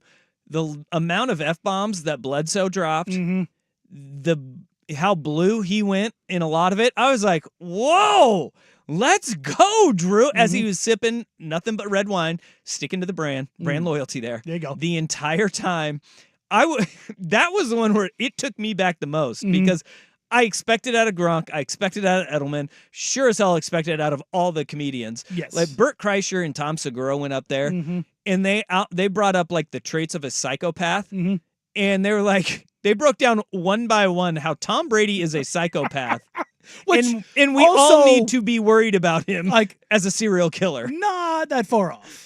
No, they actually nailed it. Yeah. Like it was Tom Brady that one probably hurt the most because he was like, yeah, I need to do some soul searching after that probably one. does. Like everything else was like just cracks at me. They went and they lined him up next to all of the serial killers, including Ted Bundy, and were like, yep. Probably needs to go find himself a BJJ instructor. It's all of the stereotypes, or I guess traits of a psychopath, which was it was good to see Bledsoe also come back because you had all these guys come together. And look, with Brady, you have the rift between him and Belichick that was there. The rift between him and Bledsoe, which was there. You know that the loyalty that he has to Robert Kraft, where there was one joke that Brady said no. Jeff Ross went up and he cracked a joke about Kraft and the massage parlor. Of all of the jokes that night, that was the one where Brady walked up to him and said, hey, don't do that S again. And to me, I was like, boy, he really doesn't love Robert Kraft. Yeah. He loves him a lot. Well, when he gives you $500 million. Yeah. It's a pretty good relationship that they have. That was the one joke. Which also that was should be deemed the one offside. That should have been totally within bounds. There were multiple has Tom Brady never seen a roast before? Yeah. Yeah, I know. But there were multiple Aaron Hernandez jokes, which Aaron Hernandez's fiance now coming out and saying it's such a cruel world. It's like they made fun of him being a murderer. Yeah. Sorry. And offing himself in prison. Like, you may not think that is who really were the victims of the cruelty here. I mean, yeah, he was. Let's go ahead and check in with Aaron Hernandez's murder victim. I mean, yeah. Oh, we can't. I mean, holy smokes. Yeah. Yeah. It was I thought it was well played. A lot of shots below the belt. Yes. Figuratively and literally from Nikki Glazer. Yes, Nikki Glazer had one directed at both Brady and Gronk that is doing the rounds on the internet today. Tom also lost $30 million in crypto. Tom, how did you fall for that? I mean, even Gronk was like, me know that not real money. Like... The best part of that joke was that Kevin Hart came up right after and he's like, I was sitting right next to Gronk. And he leaned over to me and goes, I did. He goes, you're not supposed to be part of the joke, Rob. Like, nobody else could hear that, but Rob was like, yeah, me no, not real money. One of the Kill Tony jokes had reminded Rob that actually wasn't his shadow next to him. That was Kevin Hart. And I was just like, oh, my God, you've got to be kidding me. Just absolutely vicious the entire night.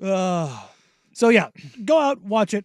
It's fun. It's a good roast. It was a good roast, very blue comedy, and it is not going to be for everybody.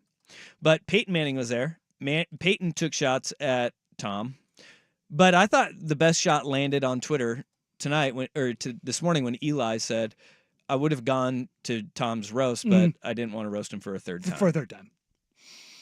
That's good. That one. That's good. That one hurts you a little bit? Right in the side. Yeah.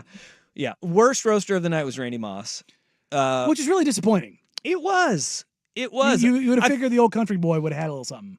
Or had a writer do something for him. Yeah, he had a couple good ones. Like he asked Tom, like, why didn't you cheat when I was there? Because Deflategate was after he was there. Spygate was before. He's like, why didn't you guys cheat to get me a ring? Yeah.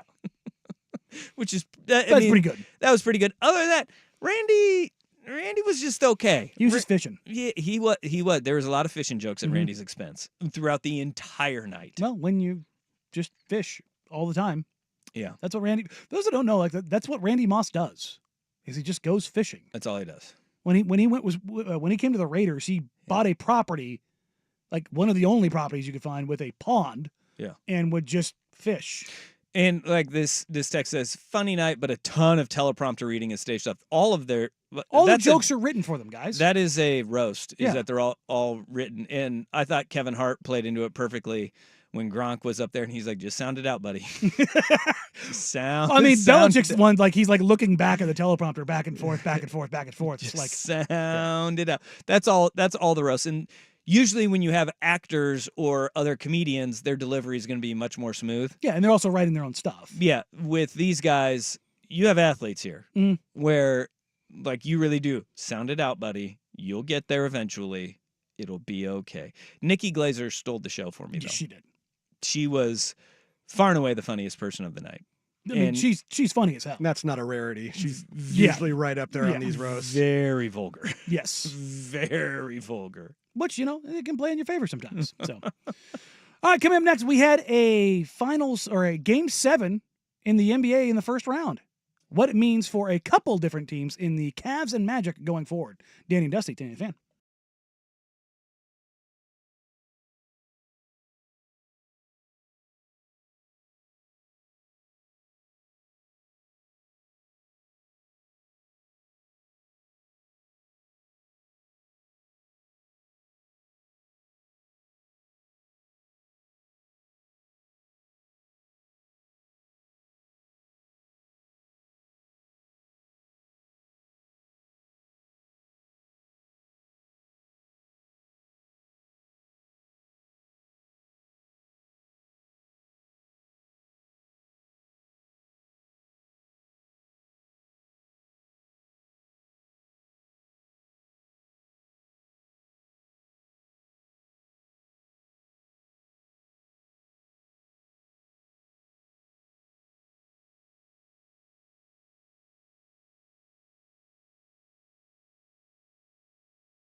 It did happen, whether or not you realized it, but at Game 7 in the first round of the NBA playoffs, came and went. And the series hasn't even started yet. Yay, it did not.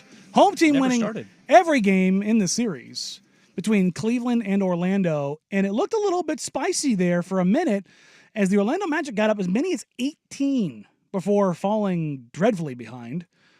The Cleveland Cavaliers, 106-94 behind the total lack of offense from anyone not named Paolo Banchero, as the Magic shoot 10 of 31 from 3 and 29 of 86 from the field. That is 34% from the field, 32% from 3. And that's with the aid of going 26 of 30 from the free throw line. My goodness.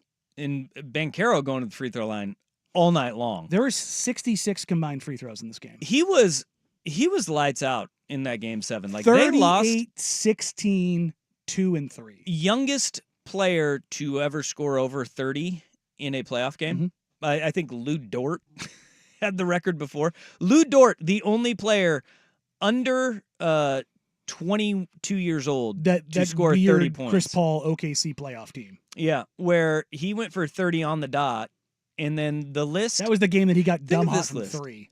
Lou Dort, LeBron James scored 27, under 21, or under 22 rather. Kobe Bryant scored 25. Jason Tatum, Drew Gooden, and then Jason Tatum again. Those are the highest scoring players in playoff history under the age of 22. And now you have number 1 is Paolo Banchero.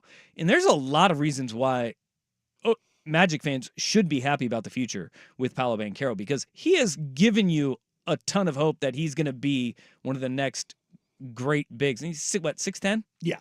Yeah, he's every bit of 6'10". But he is skilled with the ball. He could play inside and out. They need shooters around him. That's the thing, is his shooting, both him and Franz Wagner, both sub 34% three-point shooters. And it kind of feels like all of the conversation exiting that game is this the time where Orlando starts making a tough decision and parts with a very good piece in Franz Wagner to get shooters around Paolo Banchero? And that's the interesting thing, is like, because you talk to anybody in the Magic world, and whether it's fans, media, like they want to keep Franz and Paolo, and it's like you got to give value to get value. And now there's a couple different paths that they can take. There's been plenty of rumors, and there was one even today about Klay Thompson going to Orlando. And yes, I think that would help them shooting wise, but that's a short-term patch. Klay's body's breaking down on him. He's also a stationary shooter. Like, if you can lock him up as like a MLE signing, great. But how much you're not willing to go over the top of that? No, but that's the thing with Klay. He's a stationary shooter now. Like, he's not. I mean, even as a quote unquote movement shooter, like moving off the ball, that's nice for them. They need more shooting. I think that's a good move. They need a guy with on-ball juice. It's not just a catch and shoot guy. They need Anthony Simons. They need Trae Young. They need somebody who's a no doubt Malik Monk. Now, around the trade deadline, you mentioned Anthony Simons. Like, around the trade deadline, Orlando cold. That conversation, it popped up in like the rumor mill that Orlando and Portland, could be a trade partnership that actually works. Orlando well is cold on Anthony since his rookie year. He's from Orlando. Yeah, he's from Edgewater. Like, he's just down the road. Like, it's a home. But not only that, they know what they need. They've known what they've needed for years. That'd be a scary duo together, Paolo and Ant. Yeah, it would be a scary duo. And Jalen Suggs is exactly the kind of guy you put next to Anthony Simons to protect him defensively. There's no doubt about it. Like, I like the way they've built that thing in Orlando. It's taken a really long time, but they've got so many. Everybody's over 6'10". Seemingly everybody. Jalen Suggs is a big body guard. Look what they've done. They've if you look at Portland and then look at Orlando, look at the themes: bigger, stronger, longer, defensive oriented. The way that they're going, what are they butting up against now? The lack of shooting. Yep. Look at Portland. They're just years behind that. They're the same kind of profile. What Portland doesn't have in all of this is a number 1 overall pick. If they had a number 1 overall pick, where is Portland at in their rebuild process? And that's the thing, is they've got to get that guy in order to take that leap. And that's the thing, is as good as Franz was or is, He wasn't the guy. Paolo is the guy that has been in front of him. So that's what's going to be interesting about this is can they make that dynamic work between those two? And I think that is the interesting part about Orlando is you mentioned three guys just right off the top, Anthony Simons being one of them, but Trae Young is going to be on the market, and he's going to be on the move this offseason by all accounts. D'Angelo Russell's another guy. Like there's different levels to like which guy you could go get. Atlanta is ready to move on from him. So it's not like anybody that sees like, what was it, Bill Simmons today, who's floated the Anthony Simons. If anybody that floats that up, there's going to be a lot of teams that want to trade with Orlando because they have pieces that make sense for everybody else. But I think Anthony Simons is something that who knows? Like we don't know where he's at. We know what he said at when it was exit interview time, which is he wants to win. Yeah. And everything that was said by Chauncey Billups and Joe Cronin is probably not going to be in that position next year here in Portland. And he would fit perfectly down in Orlando. I've said that for a while. That's not new. That's exactly the kind of guy you want to balance that all out. With say it is a Franz Wagner type, would that kind of trade change where the Blazers are looking in the draft? Because you look at the kind of the bodies that are available at the top end of this draft, it's kind of you want to get bigger, you want to get longer, and that's okay. I mean, if Alex Sarr or Reza Shea kind of falls into your lap. I think that they would still end up going down that path because what do the Magic have? Lots of those kind of guys, right? And so that's what you kind of want to do is you just want to be bigger everywhere. So no more 6'3" guards. Just, Just go 5 bigs. 5 in. Honestly, I think people, like, if they would, they could. Yeah. Like, if you could run a team, I don't think the whole idea of, like, small ball was always misrepresented. It was just, how can we be the best on the floor? Yeah. Like, the Warriors' small ball lineup was, like, 6'6", 6'7" Klay Thompson, 6'6" Draymond Green, 7 foot Kevin Durant, 6'7" Andre Iguodala, and then 6'3", 6'4" Steph Curry. If Steph was 6'6" or 6'7", Sean Livingston, they would have gone with that instead. You know what I mean? Like that was the whole point. Was like it wasn't small ball; it was big ball with a lot of versatility. And that's look at the teams right now. Look at how freaking big Minnesota is. Look at how big Denver is. Look at how big Boston's smallest starters, Drew Holiday at 6'4", and he's got like a 6'9", 6'10" wingspan. And I think one thing that Orlando is finding out now, you can get pretty far even without the shooters, right? And the second you add shooting to it. But when you have that size, shooting is a lot easier to trade for because you're not going, what was Portland's problem in the past? It was, are you going to trade a guard for a guard? Mm-hmm. Is that what you're going to try to do? Teams don't want to do that. No. They want, bigs are very hard to find. Yep. They've got a horde of them in Orlando. And you don't typically trade big for small. And you have the ability to do that in Orlando because those guys don't grow on trees. No. Shooters, they kind of do, but when you have that size, you can go and get a better shooter from a team. So real quick, I know we're up against it, but I wanted to kind of look last night because I was getting ready through my off-season work. I wanted to see how many players basically had averaged 20 and 4 in a season while shooting 44, 37, 85. And those weren't Anthony Simons marks. Those were just like generic. I'm like, okay, what do I look at and go, what's above average for a jump shooter? And I was like 44, 45%, right? And then 37% is kind of like the plus side of three-point percentage. And if you're shooting 85 or better from the free throw line, you're a plus free throw shooter. There have been 37 players in NBA history that have done that. Oh.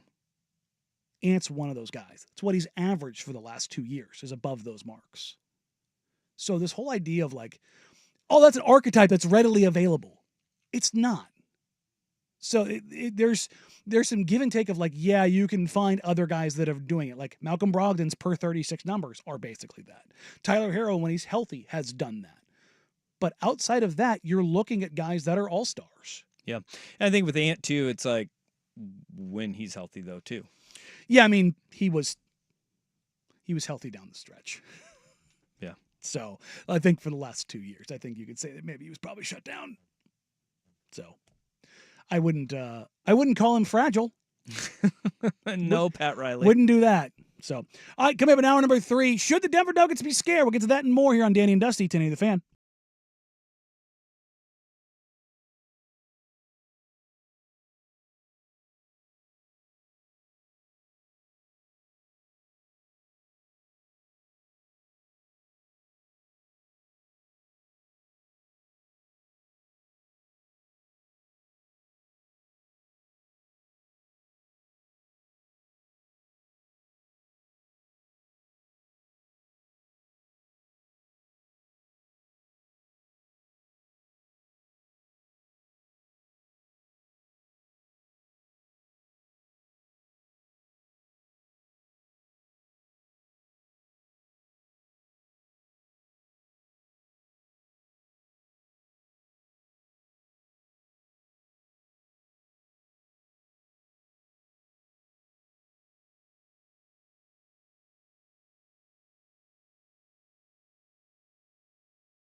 Hour number 3 here on a Monday afternoon. Thank you for joining us, whether you're listening on 1080 AM, watching along on youtube.com/1080am The Fan, or twitch.tv/1080am The Fan. We appreciate you. We love you. And we hope you're having a wonderful, wonderful day, even if the weather is a bit smarchy out there.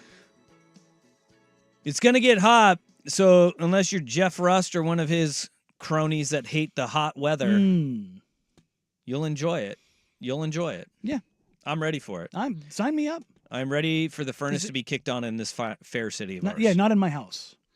No, I'm done with having the heat on. I don't. It makes my eyes dry. Yeah. Not a fan of it. I want Russ to be tanned, oily, Italian man that has his chest meat flowing, and I can do that without it getting to 95. I'm gonna get you a gold chain. I don't know, man. You don't it's want not to gonna be 95. You don't want to be oiled up in the cold.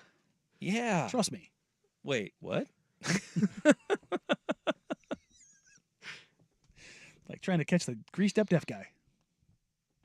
Wait, what? What? Oh, Family Guy. There it is. Okay. Yeah. You can't just drop things out of nowhere Yeah, I and can. expect people to know. And I can. Because people are going to be like, that meringue guy. That's half the fun. Gotta keep up. Question is, for all the people that watch Family Guy. I'm not one of them. Sorry. That's all right. Speaking of keeping up, the Denver Nuggets are going to have to keep up with the Minnesota Timberwolves. They are down 0-1 already. Dun, dun, dun, dun. The reigning champs. There was people kind of laughed. That was one of them. Last year when the Nuggets were kind of like, well, I think the Timberwolves, even though we swept them, were one of our toughest outs last year. Well, matchup is a problem. When Karl Anthony Towns plays not scared basketball in the playoffs, he's a really good player. Anthony Edwards, we've seen it in front of our very own eyes. His emergence, just not as a very good to great player, but to a bona fide star in the NBA. It's taken a full shift over the course of this season, and especially in this playoffs where back-to-back 40 pieces, pretty damn impressive when you and a guy named Kobe Bryant are the two youngest to have back-to-back 40 pieces. But with the Rudy Gobert being the anchor of the defense and all that, remember everything they had to give up to get Rudy Gobert from Utah. It was a lot. And tonight, him being questionable with, I heard in Jeff Russ' award-winning sports update that he is questionable because his girlfriend had the birth of their first child. Congratulations. Did they Rudy. already have it, or are they waiting? I thought they were waiting. No, it said they had. She had the baby this morning. I think she had the baby this morning. So he is questionable. I don't know how he's questionable. Is he going to fly to Minnesota and then back to Denver? Well, yeah, I feel like at this point you should have made your decision either way, pretty much, right? Yeah, like he's going to be like, let's see how I feel like around game time, if I feel like playing or not. Maybe he's a questionable parent, and that's where that's coming in. He does have questionable judgment a lot of times. Poor Rudy. COVID was not a good. No. That was not a good look Not a for good old look. Rudy No. Gobert. No. But I tell you what, what has been a good look for Rudy Gobert is this year in Minnesota. The Yep. redemption tour is coming back around. And let's wrap your head around this for just a split second. What if the Timberwolves somehow win a title this year? And Rudy Gobert is multi-time Defensive Player of the Year and anchor of NBA title winner. The pretzels people are going to turn themselves into. Because remember, people like Draymond Green have said that Rudy Gobert is vastly overrated. Well, Draymond Green says a lot of stuff that we just cannot believe. There have been other His NBA take players on Patrick Beverly, we have not talked. What in the world? Hello, part-time kettle. But he are was like- also wasn't wrong. Wow. He wasn't wrong. No, but it coming from you, coming from Draymond Green of all He people. probably should have sat that one out. You think?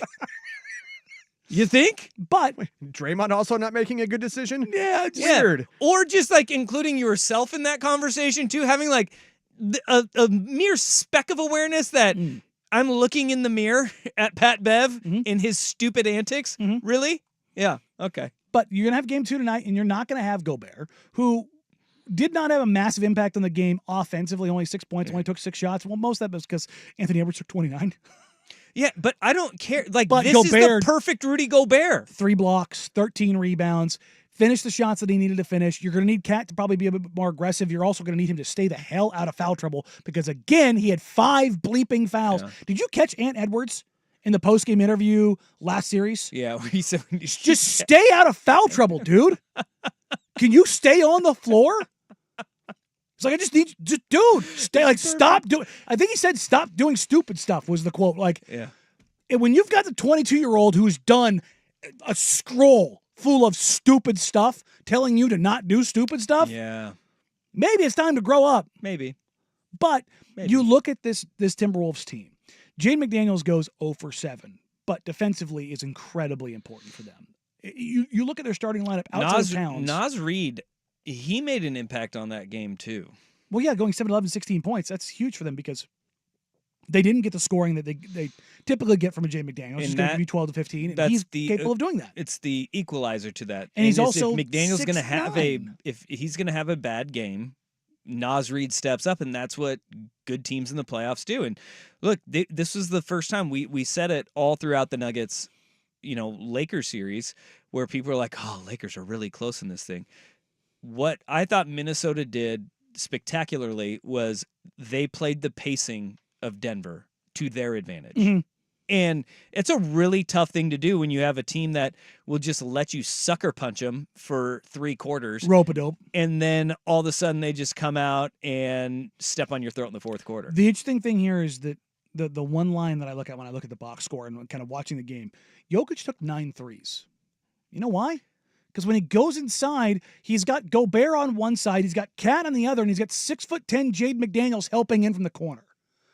That's 7'1", 7', 6'10". Yeah, it's a wrench, man. And then you've got Kyle Anderson, who's 6'8", 6'9". Like, you've got Naz Reid, who's 6'9". It's a big ass team. It's just a big, big team. And you don't. If you're Jokic, again, Jokic's line 32, 9, and 8. Like, what a bum. 11 of 25. Like, he got under 50%. You serious? Could we interest the Timberwolves in an undersized guard or two? Yeah, right. Oh. But you look at this and you go look at Denver, they are not getting the bench support if their starters don't show up. And again, Aaron Gordon had an efficient game, 4 of 6, but 9, 6, and 3, and the 6 is on assists, not rebounds. They got beat on the glass 42-34, 7 to 3 on the offensive boards. The true shot attempts, you had the Nuggets at 75, the Timberwolves at 82. Like, you just kind of look at every single marker. The Nuggets didn't hit one of them. They were 13 of 31 from 3. The Timberwolves are 11 of 27. So we remain undefeated on the team making 14 or more threes. You want to hear my stat of the game from this one? I saw this graphic. I can't remember who put it out there. I want to find that.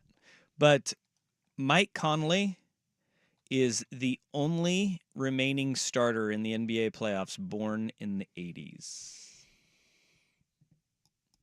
There is no other starter in the NBA playoffs that was born in the 80s. I think I just hurt my back. Yeah. God, Jokic is 95. Uh-huh. Yep. Mike Conley is the last. Well, Jokic plays like he's 95. Yeah, That's Gobert's 92. He's doing it for all the olds. I'm trying to think of old players in the. Okay, there's 8 players remaining in that were born in the 80s. Al Horford. There we go. Yeah. DeAndre Jordan. Oh, because he's technically on the Nuggets, but he's the only. Yeah. So no starters. Yeah. I don't know who's number 9 for the Nuggets. I don't know. Oh, Reggie? Yes. Reggie Jackson? The Morris twins. Reggie Jackson's 90. Oh, he's 90? Yeah. They have him. Is he number 9? They have him as in the 80s. And then No, he's 7. Who the hell's 9's? Yeah. Isn't that Peyton Watson? Peyton Watson's a child. I don't know. But yeah, there's a very small list of guys. Most of them I do not even know. There you go. But yeah, olds. Remember, yeah. Horford, 05, 06, Florida teams. Right. Very old. Very old. Very old and there. To put that in perspective, LeBron James been in the league longer than that. Justin Holiday. Justin Holiday would be number 9. He's on the Nuggets? Yes, he is. Yes, he is. He's officially on their roster. He wasn't active in the game. That's why. Okay. Well, that's what I'm saying. Mike Conley is the only guy who is a starter that was born in the 1980s. But this goes what we were talking about a couple days ago. The transition of the NBA. The olds are out, man. They're all out. Olds are out. And Bojan Bogdanovic also. Knicks, but he's out for the season. Born in the 80s. Yeah. I know. These are all the guys that are just on rosters. God, They were that's born in the 80s. crazy. You're about to find out. Well, I mean, you did just turn 40. I know. We're old ass people now. I'm and the then only you one have on the show still in their 30s. James Johnson of the Indiana Pacers. Oh, that's right, Pacers. Yeah, that's right. He got hit with a tech Well, hey, against good the for him. Bucks. It was hilarious. Make your presence felt. You know what his nickname is, right? No. Bloodsport. Oh, badass. You know why his name is Bloodsport? Oh, he was a karate dude. MMA fighter. That's right. Yeah, he's a 16-0. black belt. He's 16-0. Hell yeah. And I believe it's 16 knockouts. Yeah, those are your 8 though. Those are Udonis your 8. Haslem told a story about James Johnson when he was with the Miami Heat about somebody called him a B in a practice, and James flat out told him, "I'm going to beat your ass now." And the practice got over, and he beat his ass, and nobody said a word. Oh. But he also learned to never say that to James Johnson ever again. Yeah, don't ever say that to him. That's a bad idea. So, even yeah. at 37 years old. Yeah. All right, holding it down for the old dudes. He's an old psychopath, which when you have one of those around, you see him hit the floor, you're like, oh, he's coming in to hurt somebody. I don't deal with psychos. Yeah. I'm out. There's a lot of that. So should the Nuggets be afraid? Yes. Yes. Yeah. Now, Rudy Gobert being out tonight is a huge, huge, huge deal. It's and an if the Nuggets drop this game, they should be terrified. Let's see. Money line action on the Minnesota Timberwolves game. It's now minus 265 for the Nuggets to win on the money line. They are 6.5 point favorites in game 2, which I expect them to win game 2 in this series, just because I didn't expect Minnesota to come out and steal both games on Denver's home court. That's a really tough thing to do, and I don't think people give enough credence to it. But they got there first, and now is where you afford yourself as a team that is a lower or higher seed to you give yourself a little bit of wiggle room here. You could play a little bit more loose and free in game 2 and then head back home with a distinct advantage of already having home court in your favor. That's a big win for game 1. It is. So be interested to see how that kind of shakes out tonight, and we could be seeing the birth of a Minnesota sports team being a title contender. Dun, dun, dun, dun. God, that feels weird to say out loud. It was, by the way, before Rudy Gobert was ruled out, Denver was minus 245. It's now minus 265. Looks like it moved the spread about a point, 5.5 to 6.5. I feel like it should be more than that for Rudy, but hey, we'll see what the actual difference is tonight. Okay. All right, coming up next, a new poll, or a new released poll, has a ranking college football's 10 best jobs in 2024 and beyond. Not to sound too clickbaity, but some of these might surprise you here on Danny and Dusty, 1080 The Fan.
24/7 Sports has a new ranking out for college football's 10 best jobs in 2024 and beyond. Number one, it should come as absolutely zero surprise. Okay, Georgia. Yeah. Yeah. Who has more money than God, a fan base that takes over an entire state and has a unified direction and rings to back it? Well, and this is the thing with Georgia that I've been banging this drum for a while now. We talked about this coming out of the NFL draft. It was Texas, Florida, Georgia. That is where most of the draft picks were coming from. And there's been this change over the last decade plus, the amount of talent coming out of the state of Georgia from high school football up to college. It is now one of the honey holes for recruiting. It's pipeline. It is. They're developing talent. The high school programs across that state have gone up, I mean, tremendously. I went to a coaches convention like in pre-COVID, 2019. Mm-hmm.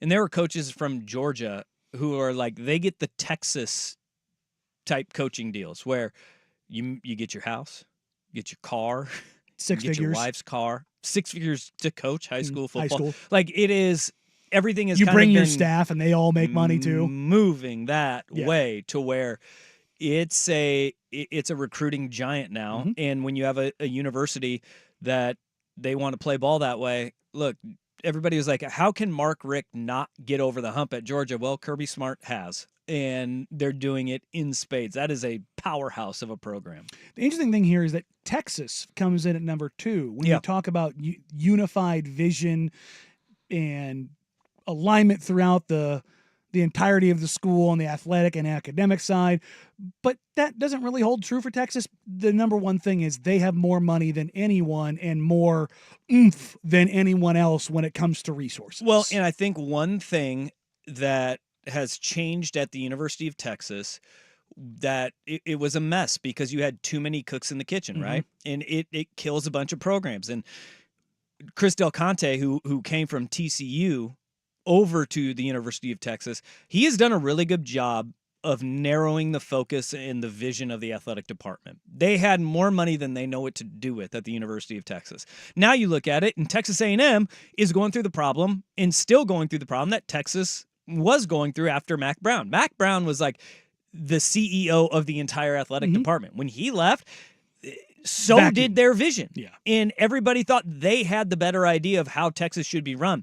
I give Chris Del Conte a ton of credit for narrowing that scope, getting everybody on the same page. But also, Steve Sarkisian's done a hell of a job. Yes. He actually went to the Nick Saban Coaches Rehabilitation Clinic, and he learned a ton from Saban, and he's done a phenomenal job with that program. So I understand it because you still have the wealth of talent in the state of Texas. Guys like Kiffin and Sarkisian were always going to be good coaches. They were just put in positions of abject failure because of all of the problems at USC following their AD leaving and everything else that when you put those guys that aren't ready for those roles in bad spots, And they aren't able to learn and grow. And Sark had he had his own alcohol demons problem too to deal yeah, with. he had other demons he was Yes. sorting through as well. And That's part he's of growing up. He's come out on the other side, and he's done a phenomenal job And at Texas. now he's one of the best coaches in college football. You're damn right. And same can be said, I think, about Lane Kiffin. Yep.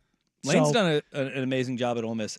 Unfiltered Lane is one of my favorites, and I think Ole Miss is a perfect style job for him.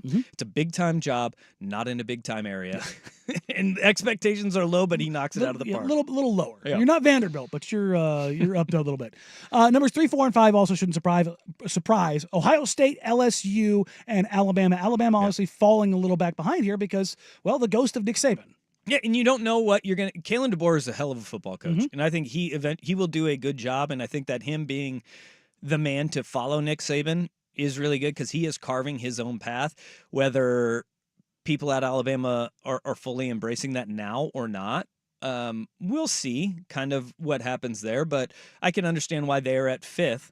They have great facilities, great recruiting pool around them with Georgia right next door. A foothold in the state of Texas, and you got one of the best X's and O's coaches in all of football. He's won everywhere he's gone in Kalen DeBoer. Really good. There you go. 5. Number 6, the Oregon Ducks. Dan Lanning and the job that he has done there, basically since the injection of what is essentially $1 billion endowment from Nike and Phil Knight to get them to the point of being not only at, but surpassing just about everyone in spending. I mean, think of that. Think of where all of these other programs 1 through 5 are located.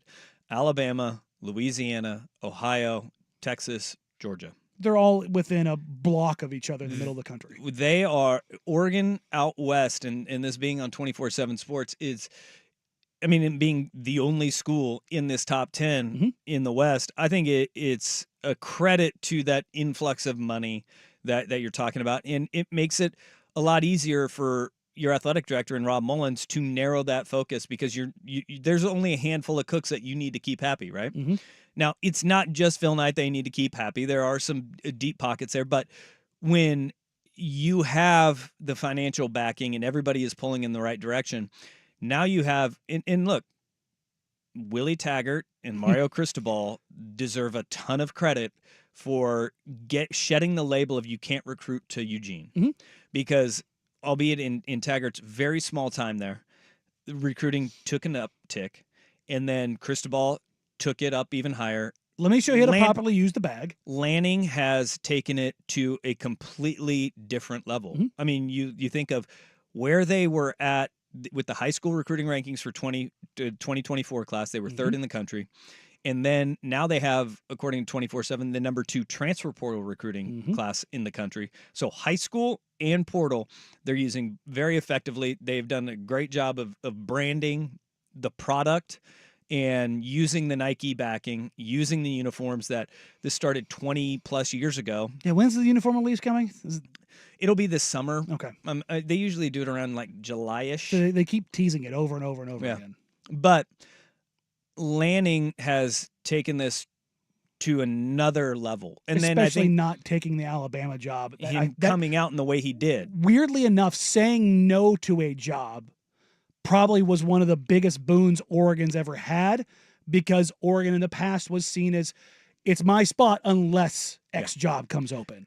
And when that job comes open and Lanning's name was mentioned prior to Saban leaving, Lanning was on that short list. And it's crazy to think about, like, if you were to go back 20 years ago, to say people outside of the West Coast are viewing Oregon as a top 10 job nationally. They're there now. And it was always with Chip, how can they get over the hump on the recruiting side of things? Because talent development was always something that they hung their hat on. Yeah, which they did. And now you have a staff in Lanning Lanning has created, that they do covet talent development, but they're getting higher end talent to develop. And I think that's an important thing. And you're seeing, all of a sudden, you're also seeing, whether it's Bo Nix going 12th overall in the draft, whether people want to say it was too high, drafted too high or not, you are taking guys out of the portal and developing them into first-round picks. And then you have your homegrown guys, too, that are going high in the draft. Imagine telling somebody 2 years ago that Bo Nix was the 12th pick in the draft. Yeah. Or not a chance in hell. Yeah, they would have laughed at you. God, and then you have guys like Jackson Powers Johnson, who moved from guard to center, won the Remington Award, and he's a guy that you develop in-house over 2 different coaching staffs. I mean, those things go a long way. It's a hell of a marker. I now move into the Big Ten, where there is room, with Ohio State being the preeminent team in the conference this year. Ohio State's loaded. Yeah. Like, they are going to be loaded. Michigan's probably going to take a step back because they had 18 guys go to the NFL. And they have a ridiculous schedule. Yeah. Like, their schedule is brutal. God, it is a gauntlet. But Michigan is also on this list. And what's this list is, that's less surprising that Oregon's at 6, and to me, more surprising that Oklahoma is at 7, and that Florida State is at 8. Really? But Oklahoma... Florida State's out there with their hands out on the side of the freeway right now trying to raise money. But I think why you put them in there, they're raising money to get out of the ACC, because it'll take a ton of money to get out of the ACC. But again, that's kind of my point, is like, they don't have the FU money of the other programs. They also get the bump for the same reason that you said Oregon did. Mike Norvell came out, he turned that job down. It's fair. And Norvell went undefeated last year. Mike Norvell is a phenomenal coach. He's the best college football coach that played at Central Arkansas. I can say that with certainty. No, he's X's and O's wise. He's been lights out throughout his entire career, and he's a developer of talent. He's done a really good job recruiting and in the portal as well. You're right, though. I mean, they do have some question marks about financial stability moving forward if they do have to pay that big exit to leave the ACC. It's interesting to see where that kind of goes. So Michigan is 9 and A&M is 10. A&M is 10, and again, A&M is on that list because money. Yep. It helps. All right, coming up next, the Pacers and Knicks have the opportunity to set off the next great series between those two teams. And it's going to be interesting as you get the battle of the point guards for the first time in those franchises' history. See how that comes out here. But first is the Big Kahuna Sports Center update, totally on time. Now, from the Fan Sports Desk, a Sports Center update on 1080 The Fan. Jeff Rust here with your Sports Center update. First on The Fan, the NBA Conference semifinals continue tonight, 4:30 on TNT. Game 1 of Pacers at Knicks. Tyrese Halliburton questionable with back spasms. The Knicks are 5.5-point favorites. Then it's the Nuggets looking to even the series at 1 game apiece, hosting the Timberwolves. Jamal Murray questionable with the left calf strain. Rudy Gobert is questionable after his first child was born this morning. Tip around 7 o'clock. Also on TNT, the Nuggets are 6.5-point favorites. The Mariners start a 4-game set in Minneapolis against the Twins. Luis Castillo on the bump for Seattle. Simeon Woods Richardson for Minnesota. That is a 4:40 first pitch on Root Sports. 3-time All-ACC guard and 4-year starter Deja Kelly announced she's transferring to Oregon from North Carolina for her final season. She led the team in scoring each of the last 3 seasons. And the Winterhawks trying to close out Prince George again tonight, Game 6 in BC, looking to reach the the Western Hockey League Championship for the first time since 2014. Puck drops at 7 o'clock. More sports scores and stories in 30 minutes. I'm Jeff Rust at the Fan Sports Desk. Listen live or on demand on the Odyssey app, the Fan's desktop player, or tell your smart speaker to play 1080 The Fan. It's back. The 10th annual Fan Golf Classic at Langdon Farms Golf Club happens Thursday, July 11th. Presented by Autotown GMC. Reserve your foursome now at 1080thefan.com.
The New York Knicks and Indiana Pacers both move on in their series.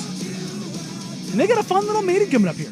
I'm excited for this matchup because we were talking about Anthony Edwards and Jalen Brunson kind of making their mark in these playoffs earlier about stylistically the zig when everybody is zagging towards the perimeter game is to have those guards that can create, can get to the rim, and be explosive. Well, Tyrese Halliburton was that for a large swath of this season. Then he popped his hammy, and he changed kind of how he's been playing. Mm-hmm. He's still been really damn effective. Yeah, he was 20, 10, and 4. And now we have the Knicks and the Pacers in the playoffs, and we can like harken back to Reggie Miller versus Spike Lee. Mm-hmm. I hope they get them both on the call for a game.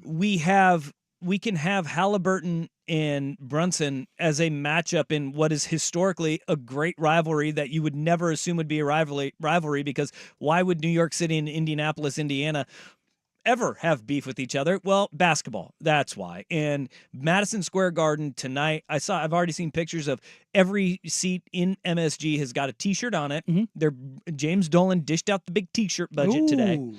And that place is so much damn fun when it has meaningful basketball. For those wondering, NBA owners make over $1 million a game for every home game they have. And that's after everything. Make $1 million a game. Hey, that's not bad at all. So that t-shirt budget, drop in the bucket. Are we going to see, though, this be one of those rivalries reignited again, though? Because you have staying power with both these guys are going to be in their places a really long time. And I think the Pacers present, number one, the historical backdrop of Pacers-Knicks. But the Pacers pose unique storylines and issues for the Knicks. The Knicks want to play in the paint on both ends of the floor, offensively and defensively. Where does Miles Turner set up? Not on the perimeter. No, Wait, on the perimeter. Yeah. Not on the block. Yeah. He's going to sit out there and take 8 threes a game, which is going to pull a big out of the paint. And if you look at that Knicks team with Julius Randle injured, they're a little bit smaller. And you know what? That is where you saw Embiid look the most uncomfortable in those final games. Was he was forced to be out there. Because they went small with OG Anunoby at the 5 because Mitchell Robinson's ankle's a little banged up. And that's the other part of this. You might not have Mitchell Robinson at full strength to chase around Miles Turner.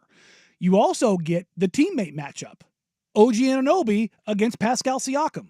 Those two will be guarding each other almost exclusively. That's fun. You're going to have a cross match because Halliburton and Brunson are not going to guard each other. You're going to have probably DiVincenzo guarding or Josh Hart guarding Tyrese Halliburton and Brunson guarding probably Nembhard. And then you're going to have the swap on the other side.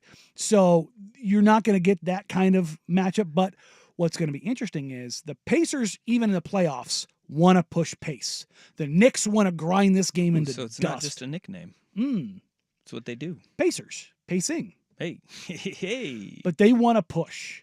So it's going to be really interesting to see who stylistically can impose their will and what kind of unique things that each coach is going to do.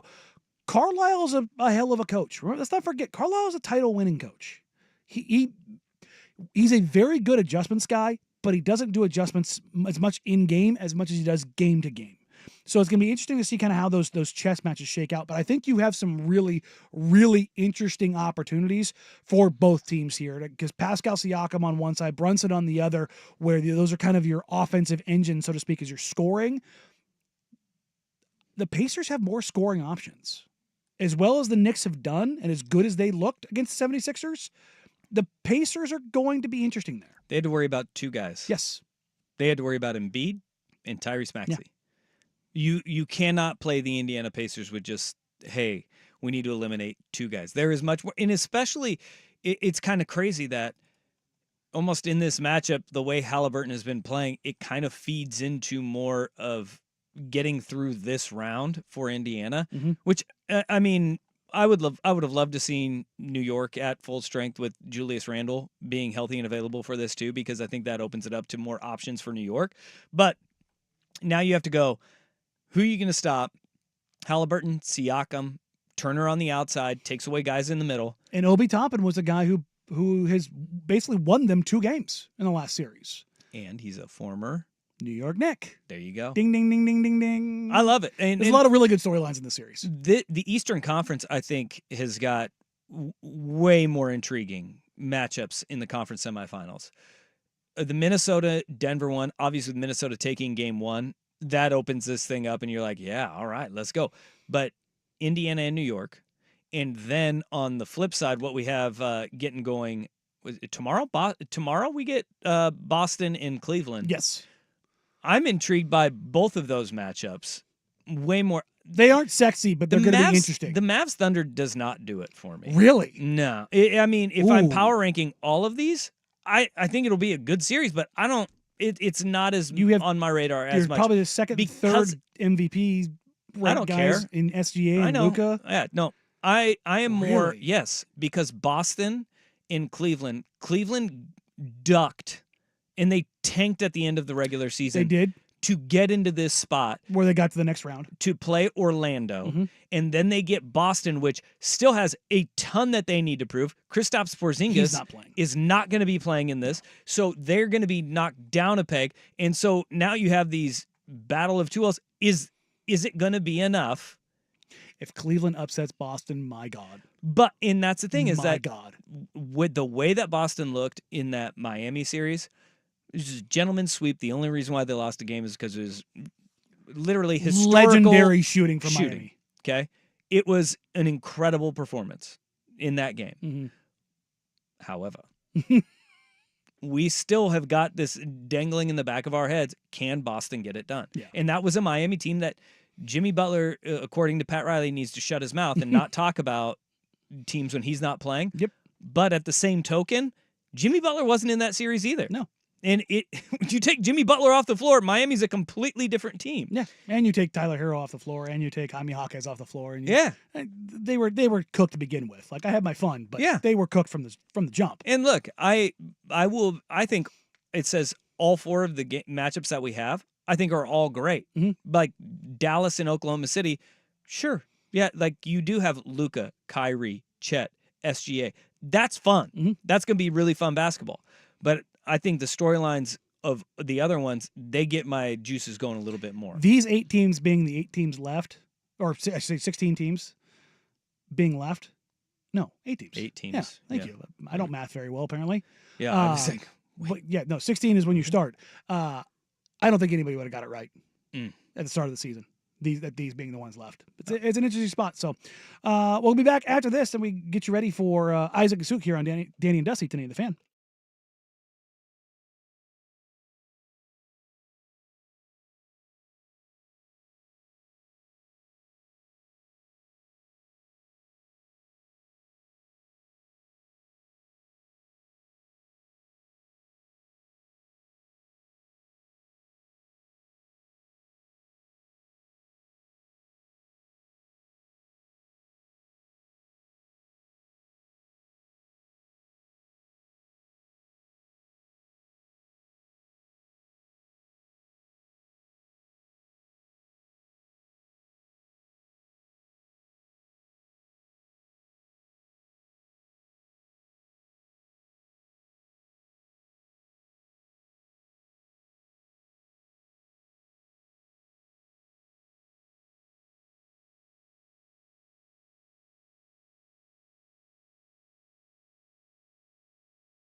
So which way do you think these series are going to go? You got one is already underway. Denver, Minnesota is already underway. The other three, who are you picking? I'm taking Dallas in the OKC series. I am too. Because tried and true playoff history matters. Mm-hmm. And that one is tough for me to pick. That one and the New York Indiana series are the two tougher ones. But I'm still picking Boston in the Cleveland series. That's easy. That's not easy, but yeah. They're just a better franchise. Yeah. They're better roster, more complete. But we have seen a better Boston roster lose before in the playoffs to Miami last year. And I think that is something you look at and you go, do you trust them as no. time wears on? No, and you don't. I like Dallas, Boston. I still like Denver. Yep, I'm with you on Denver. And then you gotta knock off the King. I'm gonna go New York. I'm gonna go with New York because there's something about the grittiness of the Knicks. But I do worry about. Look, you've already had Brunson, OG, and Hart play 40+ minutes. All of the minutes. They each played over 50 minutes in Game 5 of that series. 50 minutes in that overtime game.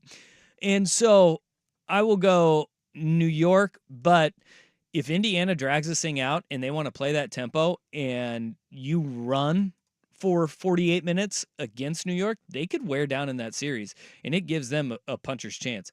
But I'm still going to go with New York because I love everything about Jalen Brunson right now. I'm picking up what he is putting down. Oh, 100%. And I like Isaiah Hartenstein has, and I love how everybody has corrected it to Hartenstein. Yeah. You know, really giving that. You got to really drive it selling that German. Which, if you've never seen him before, and then you find out he's black, it's quite the experience. Yeah. Well, as Josh Hart, very surprised by it. Very surprised by it.